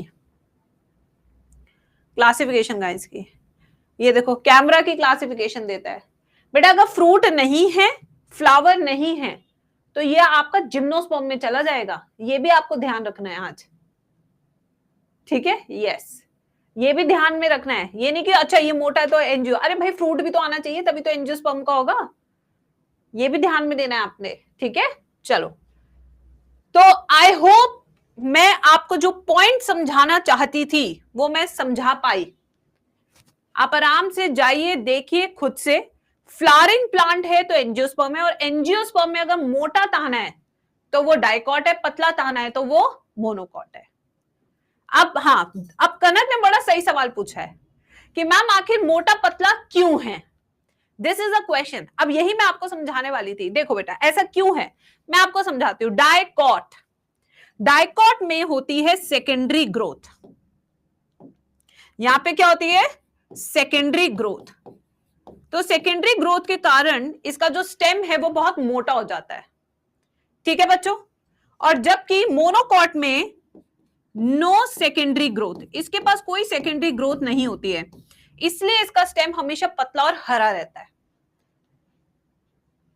ठीक है बच्चों, चलिए अब ये तो हो गए स्टेम का इंट्रोडक्शन पार्ट से, कैसे पहचानना है, बॉटनी को जीना सीखो, रटो मत, फिर से बता रही हूं। अब यहां पे आते हैं, यहां पे आपको दो चीजें दिख रही है, ये जो लाइन वाला area this is called as node, this is also called as node. इन दो नोड के बीच का जो डिस्टेंस है इसे कहते हैं इंटर नोड, इस वाले हिस्से को क्या कहते हैं, इंटर नोड। ठीक है, नोड वो हिस्सा है, नोड वो हिस्सा है विच गिव राइज टू, किसको देता है, ब्रांचेस को, यहीं से आपकी ब्रांचेस निकलेंगी, यहीं से आपकी लीव्स बनेंगी, यहीं से आपका फ्लावर आएगा, यहीं से आपका फ्रूटे आएगा, सब कुछ यहीं से आएगा, इंटरनोड से कुछ नहीं आएगा। ठीक है बच्चों, अब हम नेक्स्ट डायग्राम पे चलेंगे, इसको बना लीजिए। Types of buds, next heading होगी हमारी टाइप्स ऑफ बर्ड्स। लिखिए इसको, ma'am from where arise branch leaf flower, बिल्कुल सही, बिल्कुल सही बताए बच्चे, बना लीजिए इसको, लिख लीजिए। मैम गन्ने में होते हैं फ्रूट, तो वो एंजियोस्पर्म हो गया, गन्ना होता है हरा स्टेम, पतला स्टेम, यानी कि मोनोकॉट। तो जो बच्चों को दिक्कत होती है ना मोनोकॉट डाइकॉट रटना है, रटो मत, उसको विजुअलाइज करो, तुम खुद बता दोगे मोनोकॉट है या डाइकॉट है। अब ऐसी राइस को देख लो, राइस की बिल्कुल पतली ताना होती है और हरी होती है, जिसमें चावल आता है, मोनोकॉट हो गया, खत्म। चलो अब आते हैं, ठीक है, अब आते बच्चे, यहां पे हम करेंगे टाइप्स ऑफ बर्ड्स। लिखिए हेडिंग, टाइप्स ऑफ बर्ड। सबसे पहले बर्ड होता क्या है इसको समझेंगे।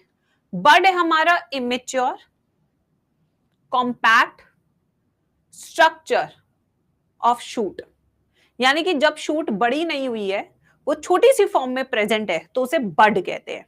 ठीक है बच्चों, तो what is a bud, bud is a outgrowth, bud is a immature shoot and this is called as bud, छोटी सी। ठीक है, अब ये बर्ड की दो लोकेशन हो सकती है निकलने की, कैसे, चलिए आइए इसके डायग्राम से समझते हैं। दो डायग्राम बनाते हैं, ये एक स्टेम है, ये दूसरी स्टेम है।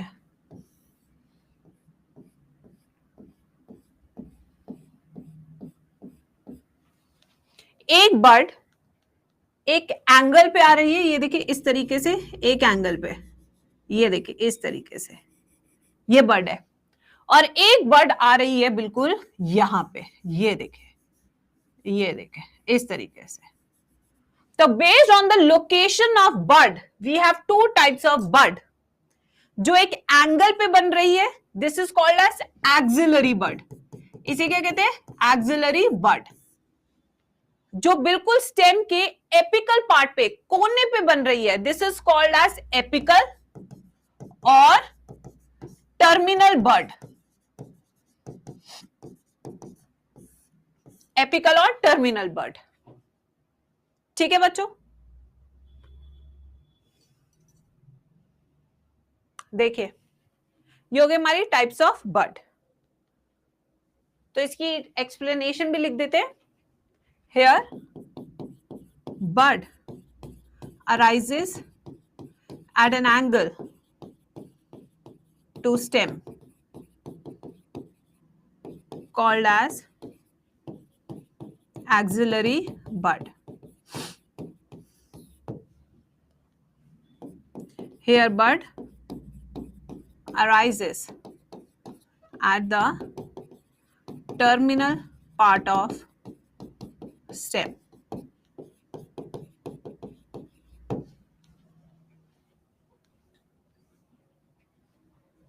इनके आपस में क्लास चल रही है, मेरे साथ क्लास चल रही है।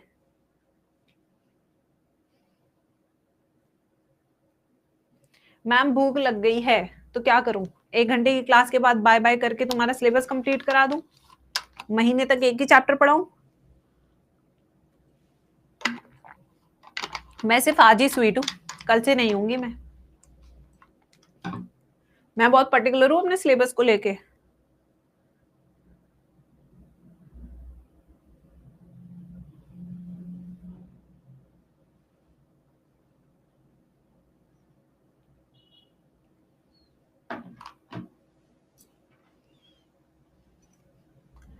Done. Ma'am jaggery sugar cane से बनता है, हाँ मेरे बेटे शीतल, यस। अब आएंगे हम मॉडिफिकेशन ऑफ स्टेम टॉपिक पे। Again a PYQ important topic, NEET important topic, modification of stem. किस किस रूप में स्टेम बदल जाती है? PYQ important topic, label this PYQ topic. The first is the stem which is found under the ground. जो stem धरती के अंदर मिलती है उस स्टेम को क्या कहते हैं? जल्दी बताएंगे सब चैट बॉक्स में।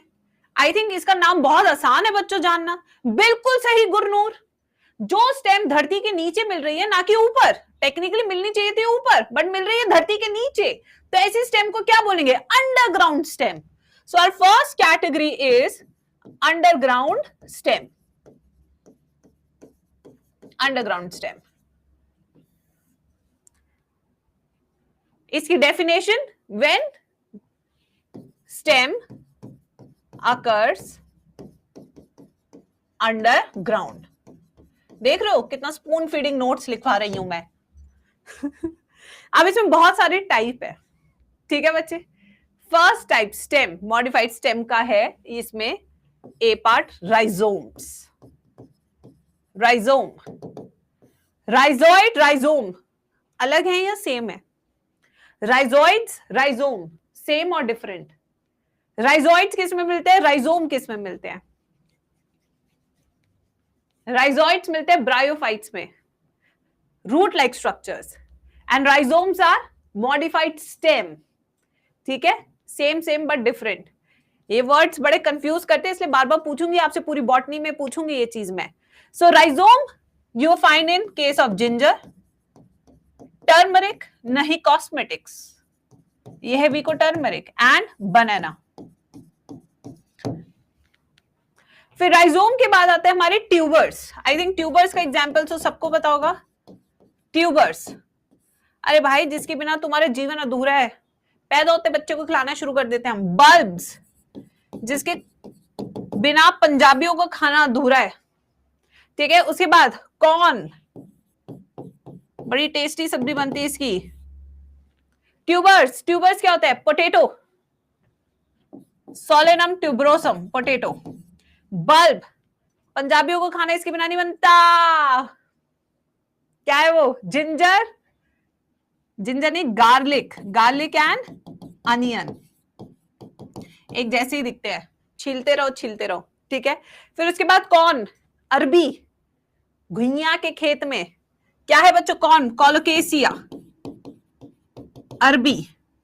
अरबी अगर अच्छी बनी हो तो बहुत टेस्टी लगती है भाई, बट कुछ ही लोगों को अच्छी अरबी बनानी आती है। अमोर्फोफैलस, दूसरा कौन सा है? अमोर्फोफैलस।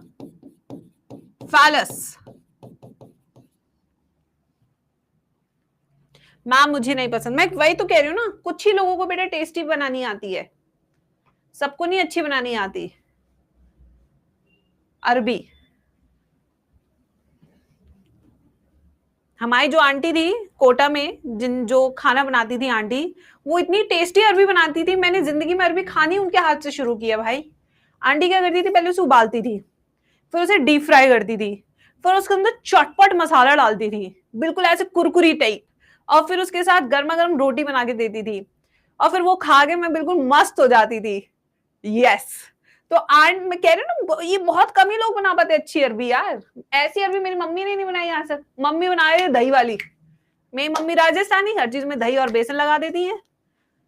आओ आओ दही बेसन घोलो, डाल दी हर सब्जी में दही बेसन, दही बेसन। ऐसा तो कड़ी खा रहे हैं, आधे टाइम तो कड़ी चलती रहती है घर में, ऐसा लगता है। दही बेसन, दही जमा लो बस। ठीक है, चलो अब नेक्स्ट आते हैं बच्चों, द सेकंड टाइप। चलो मैं तुम्हें बताती हूँ, तुम उसका कैटेगरी बताने की कोशिश करना। ठीक है, okay, these are the stems which are modified into dash which helps in climbing. अब बताओ किस में मॉडिफाई किए स्टेम? ये एक पजल है, बताओ। ये क्लाइंबिंग में हेल्प करती है। When the stems are modified into creepers, no climbers, tendrils. You got me right. तो सेकंड कैटेगरी क्या है? टेंड्रिल्स। बिल्कुल सही मेरे प्यारे बच्चों, So either when stems are modified for climbing purpose, these are called tendrils. ठीक है, अब इसके एग्जाम्पल्स देखते हैं, चलो आ जाओ। तो ये स्पाइरली कॉइल्ड स्ट्रक्चर्स होते हैं और ये थिन होते हैं बट मजबूत बहुत होते हैं, थिन इस तरीके से, ऐसे होते हैं ये, ऐसे ऐसे आपको निकलते हुए दिख जाएंगे पेड़ पे, ठीक है। अब आते हैं इसके एग्जाम्पल। ये वो वेजिटेबल है जिसमें 99% is water, this has lot of minerals and this is a Raja of all the salad, this is your cucumber, ठीक है, कुकुरबिटेशी फैमिली, कुकुरबिटेशी फैमिली पूरी की पूरी। और कुकुरबिटेशी पूरी की पूरी फैमिली में क्या आता है, घिया, तोरई, ये सारे आते हैं इसमें, आपका ये करेला, ये सब के सब, ठीक है। अब आते हैं नेक्स्ट पे। Next grape vine, vineyards में आपको देखने को मिलते हैं।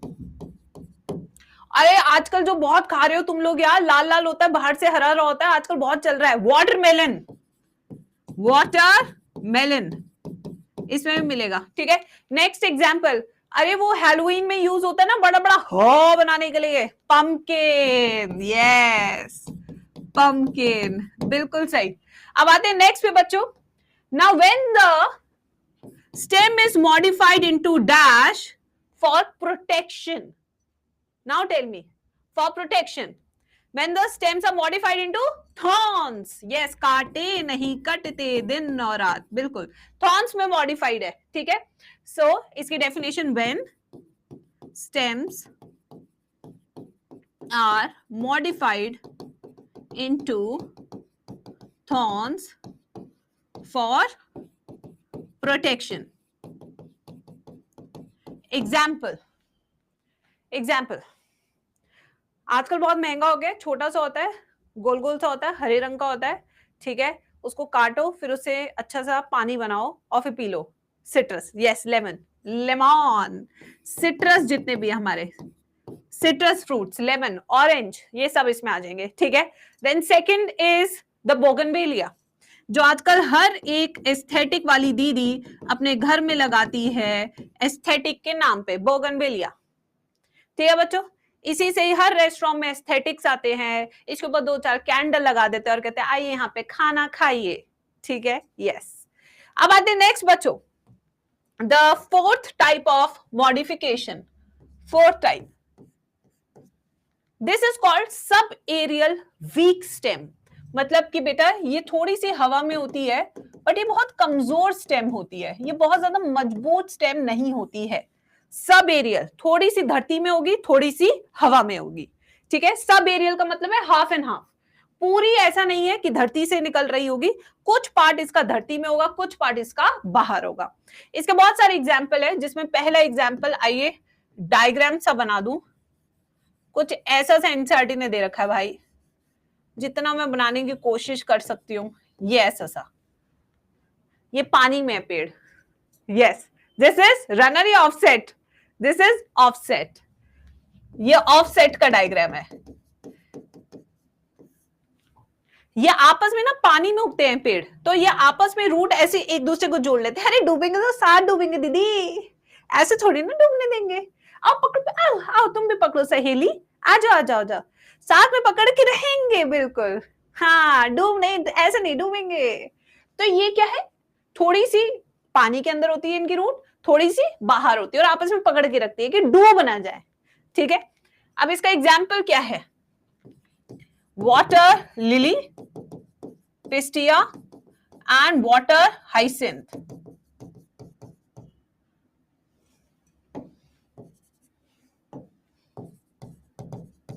इनके साइंटिफिक नेम में पहले लिखवा चुकी, कॉर्निया एंड पिस्टिया, ठीक है। फिर आते हैं नेक्स्ट, रनर्स, हम भागते हैं घास पर, रनर्स, रनर्स का एग्जाम्पल बताएंगे सब, ग्रासेस, हम भागते हैं घास पर, ग्रासेस, ये ट्रिक टू रिमेंबर है, ग्रासेस। नेक्स्ट स्टोलॉन, जैस्मिन मेरा दिल चुरा के ले गई है भाई, जैस्मिन मेरा मिंट चुरा के ले गई, मेरा दिल चुरा के ले गई, तो इसका हो गया पहला जैस्मिन, चमेली, ठीक है, एंड मिंट। चमेली मेरा चैन चुरा के ले गई, ठीक है। फिर आते हैं नेक्स्ट सकर्स। सकर्स, चलो भाई सकर्स किस किस में देखने को मिलेंगे? Pineapple, chrysanthemum, pineapple, chrysanthemum. Now coming to the last one, which is the most important one for NEET exam. बेटा मैं इसके आगे important लिख रही हूं। When the stem is modified to perform the function of photosynthesis, as we see in case of Opuntia and Euphorbia. This modified structure is called as phylloclade. That's why it becomes very, very important for NEET exam. एक phyllode होता है, एक phylloclade होता है। इसके सी से याद रखना स्टेम, स हिंदी वाला प्रोनाउंसिएशन यूज करना, ठीक है, याद करने के लिए। तो इसमें क्या है, when stems are modified to perform photosynthesis. अब आप पूछेंगे मैम स्टेम क्यों फोटोसिंथेसिस कर रहा है, इसकी पत्तियों का क्या हुआ है मैम? और क्या इसकी पत्तियां करेंगे फोटोसिंथेसिस, ये क्यों कर रहा है फोटोसिंथेसिस? तो मैं अपने बच्चों से कहूंगी बेटा इसकी पत्तियां तो कांटे बन गई, तो पत्तियां हैं कहां इसके पास? बचा इसके पास क्या? बीच का स्ट्रक्चर यानी कि स्टेम, वही बचाएगा बेटा, यही करेगा क्या? आपका फोटोसिंथेसिस, ठीक है। इसमें दो तरह के स्ट्रक्चर हैं, एक है फ्लैटेंड स्टेम जो आपको देखने को मिलेगी ओपंशिया में, कैक्टस में, और दूसरा हमारा सिलेंड्रिकल, जो सिलेंड्रिकल शेप स्ट्रक्चर होगा, सिलेंड्रिकल स्टेम, जो आपको देखने को मिलेगा किसमें? यूफोरबिया में, यूफोरबिया।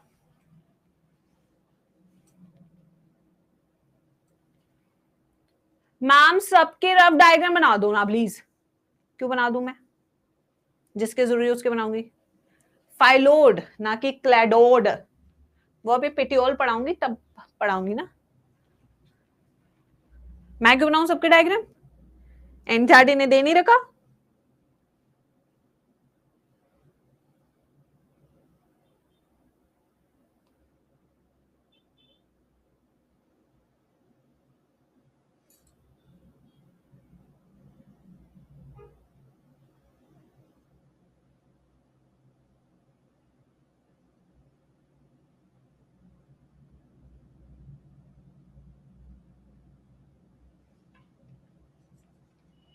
थक गए मैम? अरे अभी तो मेरा 1.5 घंटा भी नहीं हुआ भाई। छोड़ो ऐसी बातें, ऐसी बात पुरानी, नए दौर में लिखेंगे हम और नोट्स की कहानी। अरे आ जाओ मेरे बच्चों, आ जाओ मेरे बच्चों। 7 मिनट बच्चे, किसने बोला मेरी क्लास 1.5 घंटे की होती है? ये कौन बच्चे हैं जो सपने सजा के बैठे मेरी क्लास में कि मेरी क्लास 1.5 घंटे की होती है, जिनको लग रहा है कि 7 मिनट बाद क्लास ओवर हो जाएगी?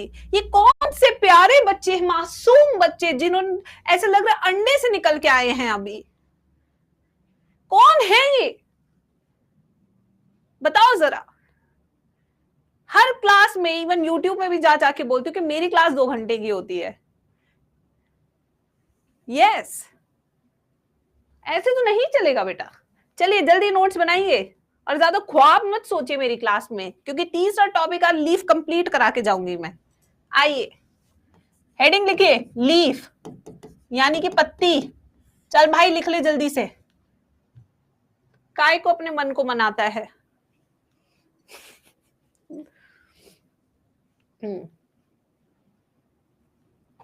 चले भाई अब डायग्राम बनाएंगे सबसे पहले लीफ का। आइए यहां से बनाएंगे डायग्राम।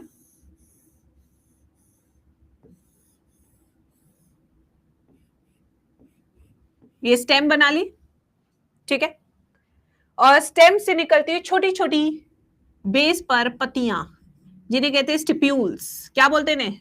स्टिप्यूल्स। इन स्टिप्यूल से निकलती हुई एक प्यारी सी मोटी डंडी, इसको कहते हैं पिटियोल। क्या कहते हैं इसको? पिटियोल। और इस पिटियोल के सरफेस पे बैठी हुई है ताज बनके हमारा लीफ लैमिना, यानी कि हमारी पत्ती।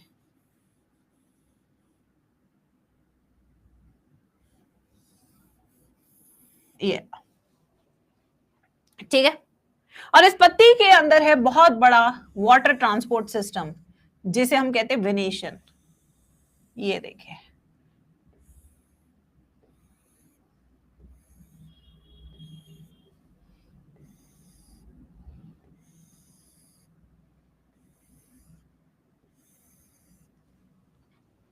लो बनाइए डायग्राम।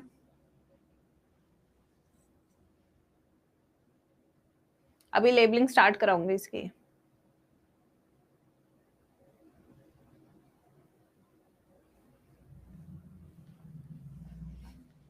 मुझे बहुत अच्छा लगता है मासूम बच्चे जब छोटी छोटी बातें करते हैं ना, ऐसा लगता है कितने मासूम हैं।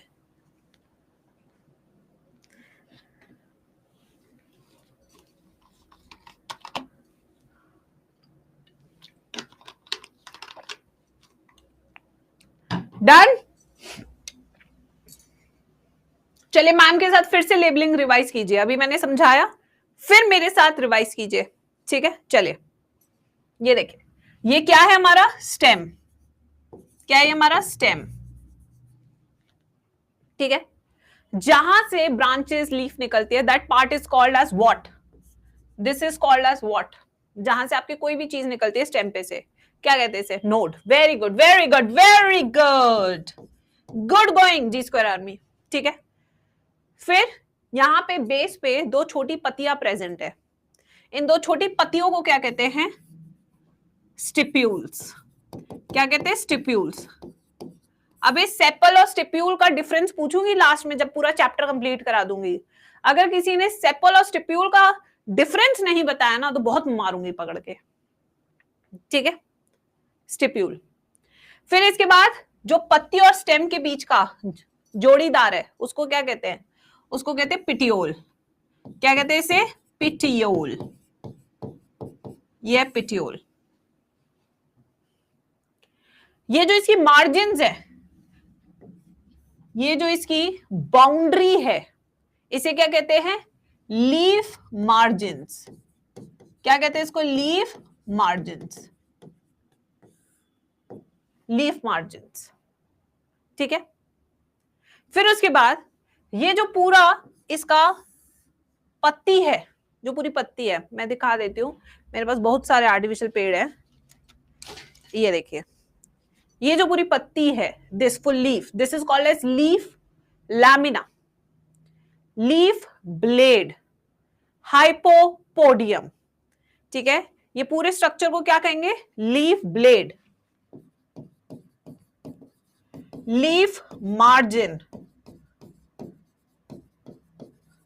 इसे क्या कहेंगे? हाइपोपोडियम।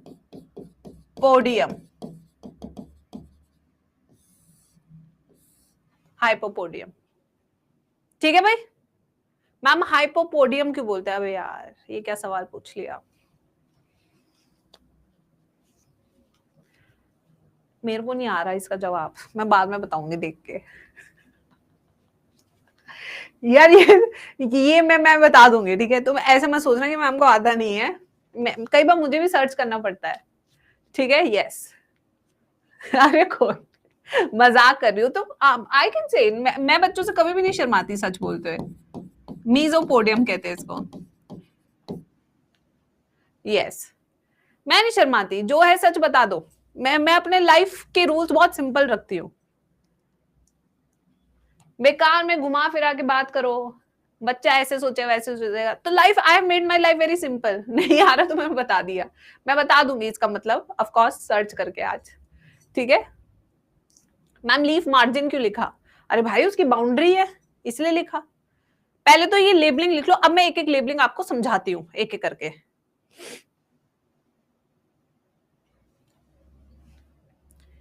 लिख ली?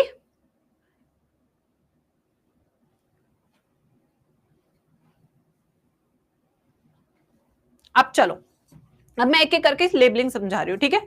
सो व्हाट आर स्टिप्यूल्स? स्टिप्यूल्स क्या होते हैं? यस बच्चों, these are small leaves present at the base of petiole.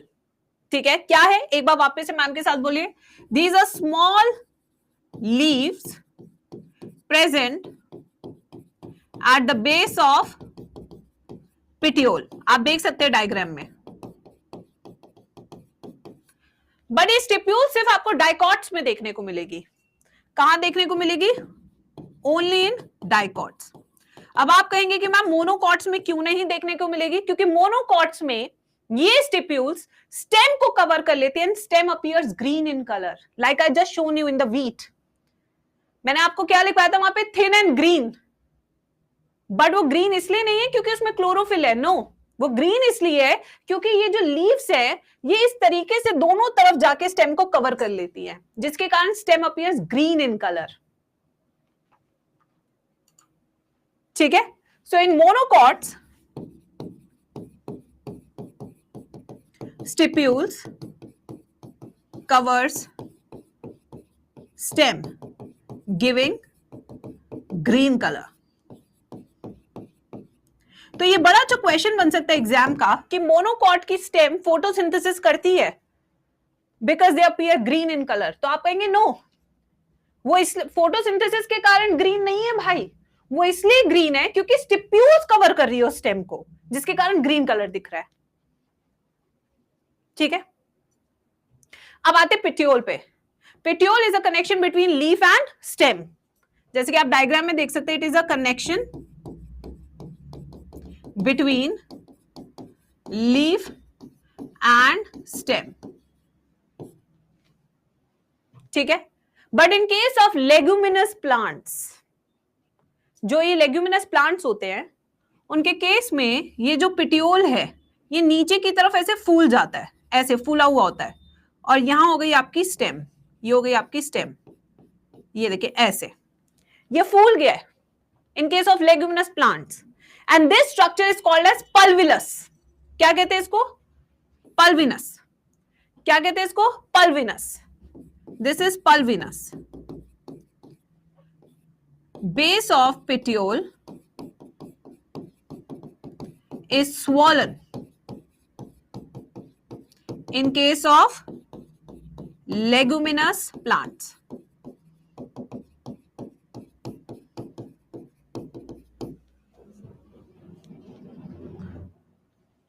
ठीक है,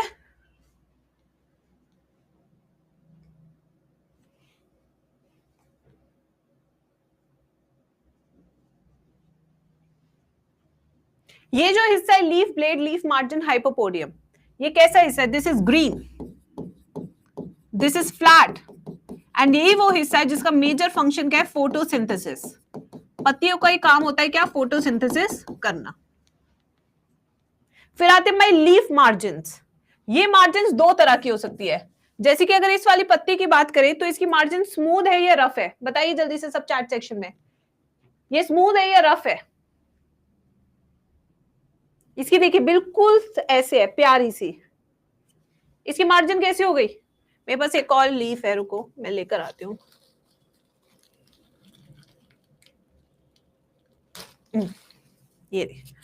ये देखिए इस वाले की देखिए, ये वाली लीफ एंड ये वाली लीफ, ये दोनों देखिए आप। ये क्या है? इसके अगर आप कॉर्नर्स देखेंगे तो you can actually see they are rough corners, this is rough. इसके देखेंगे ये क्या है? बिल्कुल smooth, this is smooth, this is rough. So दो तरह की मार्जिन हमें देखने को मिल रही है, एक स्मूथ और एक रफ मार्जिन। आई होप आपको समझ में आया हो बच्चों।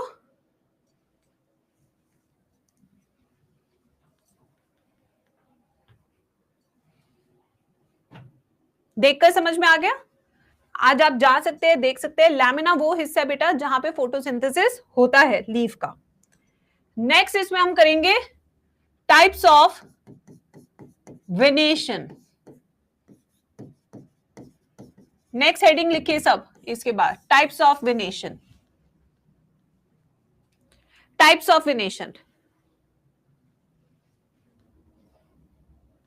वेनेशन क्या होता है पहले तो ये देखते हैं. Venation is arrangement of veins और वेनलेट्स ऑन लीफ लैमिना. क्या होता है ये? अरेंजमेंट ऑफ वेन्स और veinlets on leaf lamina. Veins क्या है? अब आप कहेंगे मैम वेन्स तो समझाया नहीं, ये लिखने बैठ गए आप. चलो मैं बताती हूं.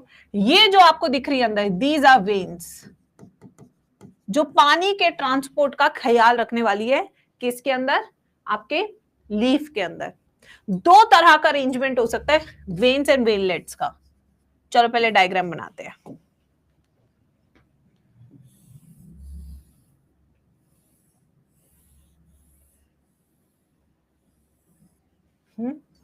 दूसरा डायग्राम बनाते हैं.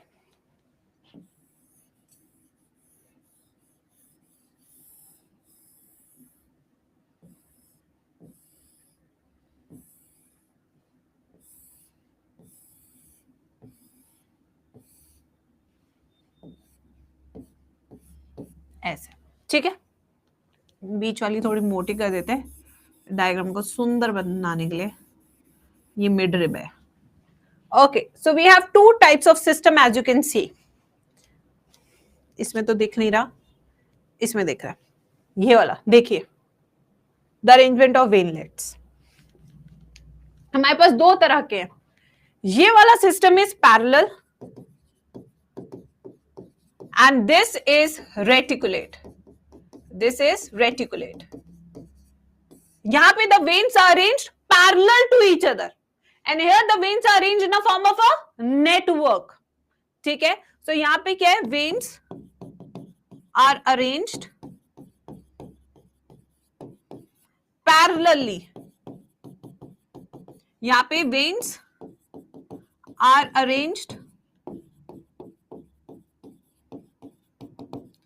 in a form of network. अब इसकी trick to remember. Parallel example PM, prime minister, यानी कि मोनोकॉट्स. बनाना की लीफ देखना जाके. एग्जाम्पल क्या बनना है तुम्हें? डॉक्टर. डीआर लगाना अपने नेम के आगे. Reticulate you find in case of dicots.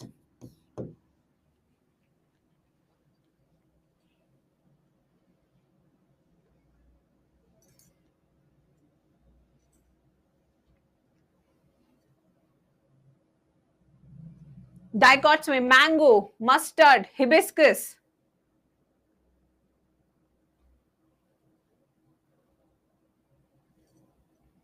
Ma'am हाथ टूट रहे मैम. कोई नहीं, जोड़ लो. डॉक्टर ही तो बनना है तुम्हें. घर से ही मोटिवेशन मिलता है हमेशा लाइफ में, याद रखना.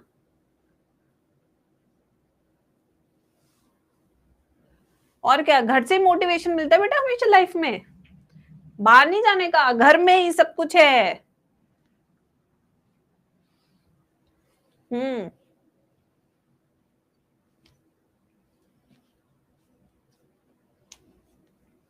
चलिए नेक्स्ट टॉपिक लिखेंगे, टाइप्स ऑफ लीव्स. ये लिख लीजिए. फिर we will start with types of leaves. बेटा क्या है ना, तुम बच्चे ऑनलाइन को मजाक लेते थे, बट जब ऑनलाइन बैचेस में आप आते हैं आपको पता लगता है कि यार ये ऑफलाइन वालों से ज्यादा रगड़ते हैं हमें.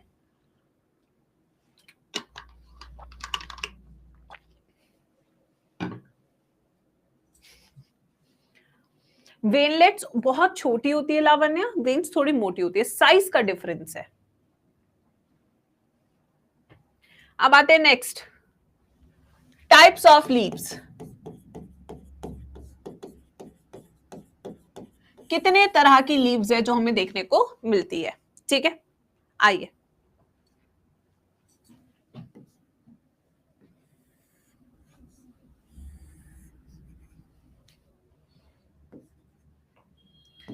सिंपल,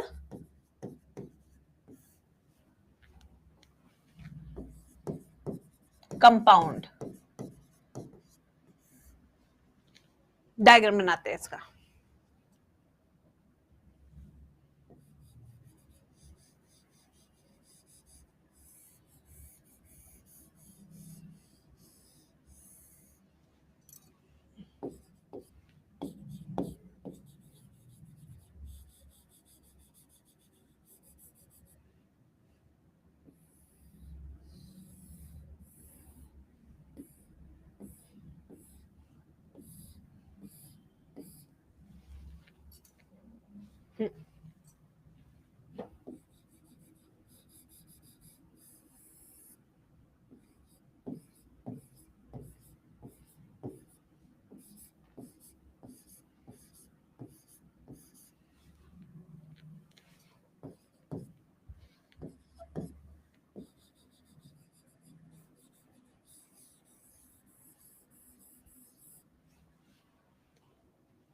ओके, सारी लीव बना दी मैंने और 2 आवर क्लास चलना चाहिए। सही यार, 8 बजे से बैठे, मेरी क्लास में दुखड़े गाने की जरूरत नहीं है प्लीज। नो, 8 बजे बैठे हो, 7 बजे बैठे हो, आई डोंट केयर। मैंने क्लास हमेशा इसलिए लास्ट में लगवाती हूँ क्योंकि मुझे पता है मेरी क्लासेस लंबी जाती हैं, और तुम्हें ये सुख मिलेगा दिसंबर में देखने को जब टाइमली सिलेबस कंप्लीट होगा। तुम कहोगे भाई गर्मा मैम ने किया है सबसे पहले सिलेबस कंप्लीट, वो भी टाइम से पूरा सिलेबस, और आज तो एनसीईआरटी रीडिंग हुई नहीं है, वो भी बची है अभी तो। यस, तुम मजाक लगता है ना। तुम्हें ये चीज रियलाइज होगी दिसंबर में जब तुम बिल्कुल फ्री होंगे, तुम्हें पता है कि मैम ने इतने जबरदस्त पढ़ा दिया है कि अब हमें कहीं का भी कोचिंग में क्या कोई भी पेपर में बिठा दो यार। ये आज नहीं, ये दिसंबर की मेहनत हो रही है, शुरुआत से बिल्कुल कस के चलना चाहिए। ठीक है, चलो आज हम इतना डायग्राम बनाएंगे, अब एनसीईआरटी रीडिंग करेंगे। मुझे भी याद आ गया एनसीईआरटी रीडिंग करानी यार मैं भूल गई थी। चलो भाई सब एनसीईआरटी निकालेंगे सब, come on guys, everyone take out your NCERT. चलो अब लिखने का काम नहीं है, अब एनसीईआरटी पढ़ने का काम है। चले everyone take out your NCERT. चलिए बच्चों, द रूट ये हम पढ़ चुके हैं, अब हम रिवाइज करें एक तरह से, ठीक है। In majority of the dicot plants, the direct elongation of the radical leads to formation of primary root which grows inside the soil. So dicot में radical elongate करता है जो बनाता है प्राइमरी रूट, यानी कि टैप रूट, जो कि धरती के नीचे उगता है। इसके पास लेटरल रूट्स भी होती है सेवरल ऑर्डर की, जैसे secondary tertiary roots based on the size. The primary roots and its branches constitute the tap root system. कैसा रूट सिस्टम बना रहा है ये? Tap root system. As we see in case of mustard, तो mustard dicot है या monocot है? जल्दी बताएंगे सब चैट सेक्शन में, डाइकॉट है या मोनोकॉट है?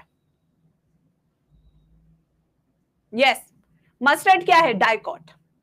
वही मोनोकॉट्स के केस में अगर आप देखेंगे, the primary root is short lived. जो प्राइमरी रूट होती है वो बहुत कम समय के लिए जीती है, क्योंकि it is replaced by large number of roots, fibrous roots. These roots originate from the base of the stem. तो फाइब्रस रूट्स कहां से ओरिजिनेट होती है मेरे प्यारे बच्चों? बेस ऑफ द स्टेम से, और इसको हम क्या कहते हैं? Fibrous root system. और ये मोनोकॉट्स में व्हीट प्लांट में आपको देखने को मिलती है, ठीक है। In some plants like grass, monstera, banyan tree, यानी कि यहां पे आप ट्रिक लिखेंगे, बनिया goes mad. Root arises from parts other than the radical, या other than the radical से बनते हैं। एंड ऐसे रूट्स को हम एडवेंचरस नहीं, एडवेंटिशियस रूट्स कहते हैं। क्या कहते हैं ऐसे को? Adventitious roots. The main function of the root system are, क्या क्या मेन फंक्शन है? Absorption of water and minerals from the soil, providing a proper anchorage, यानी कि जोड़ के रखना पेड़ को धरती से, storage of food material as we see in case of sweet potato, and synthesis of plant growth regulators। यहां तक किसी को कोई भी डाउट? सब बताएंगे जल्दी से चैट सेक्शन में। यहां तक किसी को कोई भी डाउट? नेक्स्ट, ये पूरा पेड़ है, ये पूरा डायग्राम आपकी नोटबुक में होना चाहिए कल, ये आपका होमवर्क रहेगा, एक एक पार्ट। इसमें इवन पेटियोल भी मार्क कीजिए, जो आपको सिखाया वो भी मार्क कीजिए। नेक्स्ट, ये लेटरल रूट्स, मेन रूट, ये कौन सा सिस्टम है? पहले वाला टैप रूट सिस्टम। ये कौन सा है? Fibrous root system. और ये कौन सा? Adventitious root system. ये तीनों के डायग्राम आपको पता होने चाहिए। Next, regions of the root, कौन कौन से रीजन्स है? Structure of the root. The root is covered by apex by a thimble like structure called root cap। तो रूट कैप बेस को कवर करती है, एपेक्स ऑफ रूट को cover करती है। पहला सवाल बताइए, किसको कवर करती है रूट कैप? एपेक्स को, ना कि बेस को। It protects the tender apex of the root as it makes its way through the soil. So इस रूट कैप का मेन फंक्शन क्या है? Protection, protection. A few millimeters above the root cap is a region of meristematic activity. और इस meristematic activity में जो meristematic cells है वो कैसे हैं? The cells of this region are small, thin walled, thin primary cell wall with dense protoplasm. They divide repeatedly, मतलब कि they are actively dividing cells. The cells proximal to the region undergo rapid elongation. अब क्या होगा? Rapid elongation हो रहा है, an enlargement and are responsible for the growth of the root length. तो अगर रूट की लेंथ बढ़ानी है तो कौन सा जोन रिस्पॉन्सिबल है? Length of elongation. ठीक है, this region is called as region of elongation. इसमें वैक्यूलेशन होती है। The cells of the elongation zone gradually differentiate and mature. Hence, this zone proximal to the region of elongation is the zone of maturation. From this region, some of the epidermal cells, कौन से cells? Now this is very important. कौन से cells है इसमें? Epidermal cells form very fine, delicate thread-like structure called root hair. तो root hair कौन से cell से बने हैं? Epidermal cell से। एक नई चीज देखी ना हमने जो नोट्स में नहीं थी। और इन रूट हेयर का काम क्या है? Absorb water and minerals from the soil. ठीक है, नेक्स्ट ये पूरा डायग्राम है जैसे आप देख सकते हैं। द स्टेम, अब स्टेम देखते हैं। What are the features that distinguish a stem from a root? The stem is ascending part of the axis bearing branches. तो स्टेम के पास क्या क्या होते हैं? Branches, leaves, flower, fruit. It develops from the plumule. ये किस part से एम्ब्रियो के ग्रो करते हैं? प्लिम्यूल ऑफ द एम्ब्रियो, बताया था मैंने। The stem bears two type. Modification of root नहीं है बेटा, वो एक्स्ट्रा पढ़ाया था मैंने आपको, एनसीईआरटी में नहीं है वो पार्ट, वो मैं लिखवा रही हूं आपको। और इस स्टेम के पास दो हिस्से होते हैं, nodes, internodes. The region of the stem where leaves are born are called nodes. जिस एरिया से आपकी लीव्स, ब्रांचेस, फ्लावर, फ्रूट कुछ भी निकलता है उसे नोड कहते हैं। और दो नोड्स के बीच का जो डिस्टेंस होता है उसे हम क्या कहते हैं? इंटरनोड।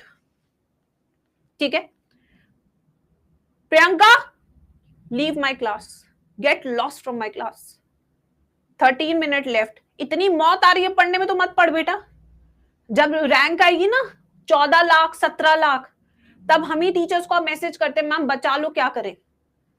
आज जब समय है पढ़ने का तो समय देख ले तू, फिर जब वो समय आएगा ना अगले साल 4 मई को, जब कुछ नहीं होगा, रियलिटी चेक मिलेगा, तब फिर तू तब भी समय ही गिन रही होगी कि 15 मिनट बचा और पेपर पूरा बचा है। आपको ये लग रहा है कि अगर मैं बहुत क्यूट टीचर हूं, बहुत प्यार से कर रही हूं, तो आप गलत हैं। मुझे रिजल्ट चाहिए होता है। मेरे बच्चे हमेशा 330 से मार्क्स ऊपर ही लाते हैं। मैं और सब्जेक्ट के बारे में नहीं जानती, बट मेरे बच्चे नहीं लाते कम मार्क्स। जिसको भी टाइम का प्रॉब्लम है, जिसको मौत आ रही है पढ़ने में, वो कल से मेरी क्लास में ना आए। ठीक है, मत आना, मैं तो पढ़ाऊंगी ऐसी। बताइए सिलेक्शन मेरा होगा क्या? चले, द स्टेम बियर्स। अब स्टेम के पास क्या होती है? Buds, which may be terminal और एक्सिलरी। टर्मिनल मैंने बताया था बिल्कुल एपिकल बड भी कहलाता है, और एक्सिलरी जो एट एन एंगल बनता है स्टेम के। Stem is generally green when young and later often becomes woody and dark brown. ठीक है, the main function of the stem, अब फंक्शन देखते हैं, is to spreading out branches bearing leaf, flower and fruit. It conducts water, minerals and photosynthesis in some cases like opuntia, euphorbia. और भी function हो सकते हैं मॉडिफिकेशन में, जैसे storage of food, potato, modified stem, support, climbers, protection, thorns in case of citrus, bougainvillea, vegetative propagation. The leaf, अब आते leaf पे। leaf क्या है? leaf is lateral, generally flattened structure borne on the stem. It develops at the node and bears a bud in its axil. The axillary bud later develops into a branch. Leaves originate from shoot apical meristem. This is very important line कि leaf कहां से originate होती है? Shoot apical meristem से, जो cells होते हैं। And are arranged in acropetal order. अब ये क्या है? ये बेटा मैं इन्फ्लोरेसेंस में आपको समझाऊंगी। ये दोनों वर्ड्स छोड़ देना, अभी इन्फ्लोरेसेंस टॉपिक कल की क्लास में होगा, जो नेक्स्ट क्लास होगी उसमें मैं बताऊंगी। They are the most important vegetative organ for photosynthesis. ये मत सोचना मैम ने समझाया नहीं है, अभी इसका इन्फ्लोरेसेंस में एक्रोपीटल, बेसिपीटल, ये मुझे सब समझाना है, उसमें समझाऊंगी वर्ड, ठीक है। ये वाला पार्ट अब हम नेक्स्ट क्लास में रीड करेंगे, यहां से will start from here.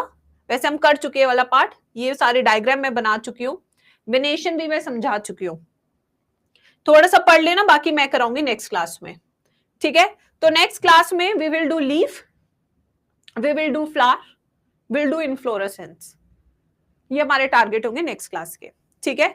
Next class Saturday को नहीं, मंडे को ही होगी, क्योंकि मेरी जो फ्लाइट है वो कल दिन में है, बट मैं सोच रही हूँ कि मैं संडे की रात में आ ही जाऊंगी घर पे, तो फिर मैं क्यों आपकी क्लासेस चेंज करूं। So I will take my class on Monday 12 o'clock, which will again be a 2-hour class where I'll be covering leaf, flower and inflorescence topic. 3 topics I'm going to cover completely. ठीक है। And अगर कोई student Nagpur का है who wants to join me, I have already sent all the creatives everywhere. Those students can join me. ठीक है, चलिए bye बच्चों, टेक केयर।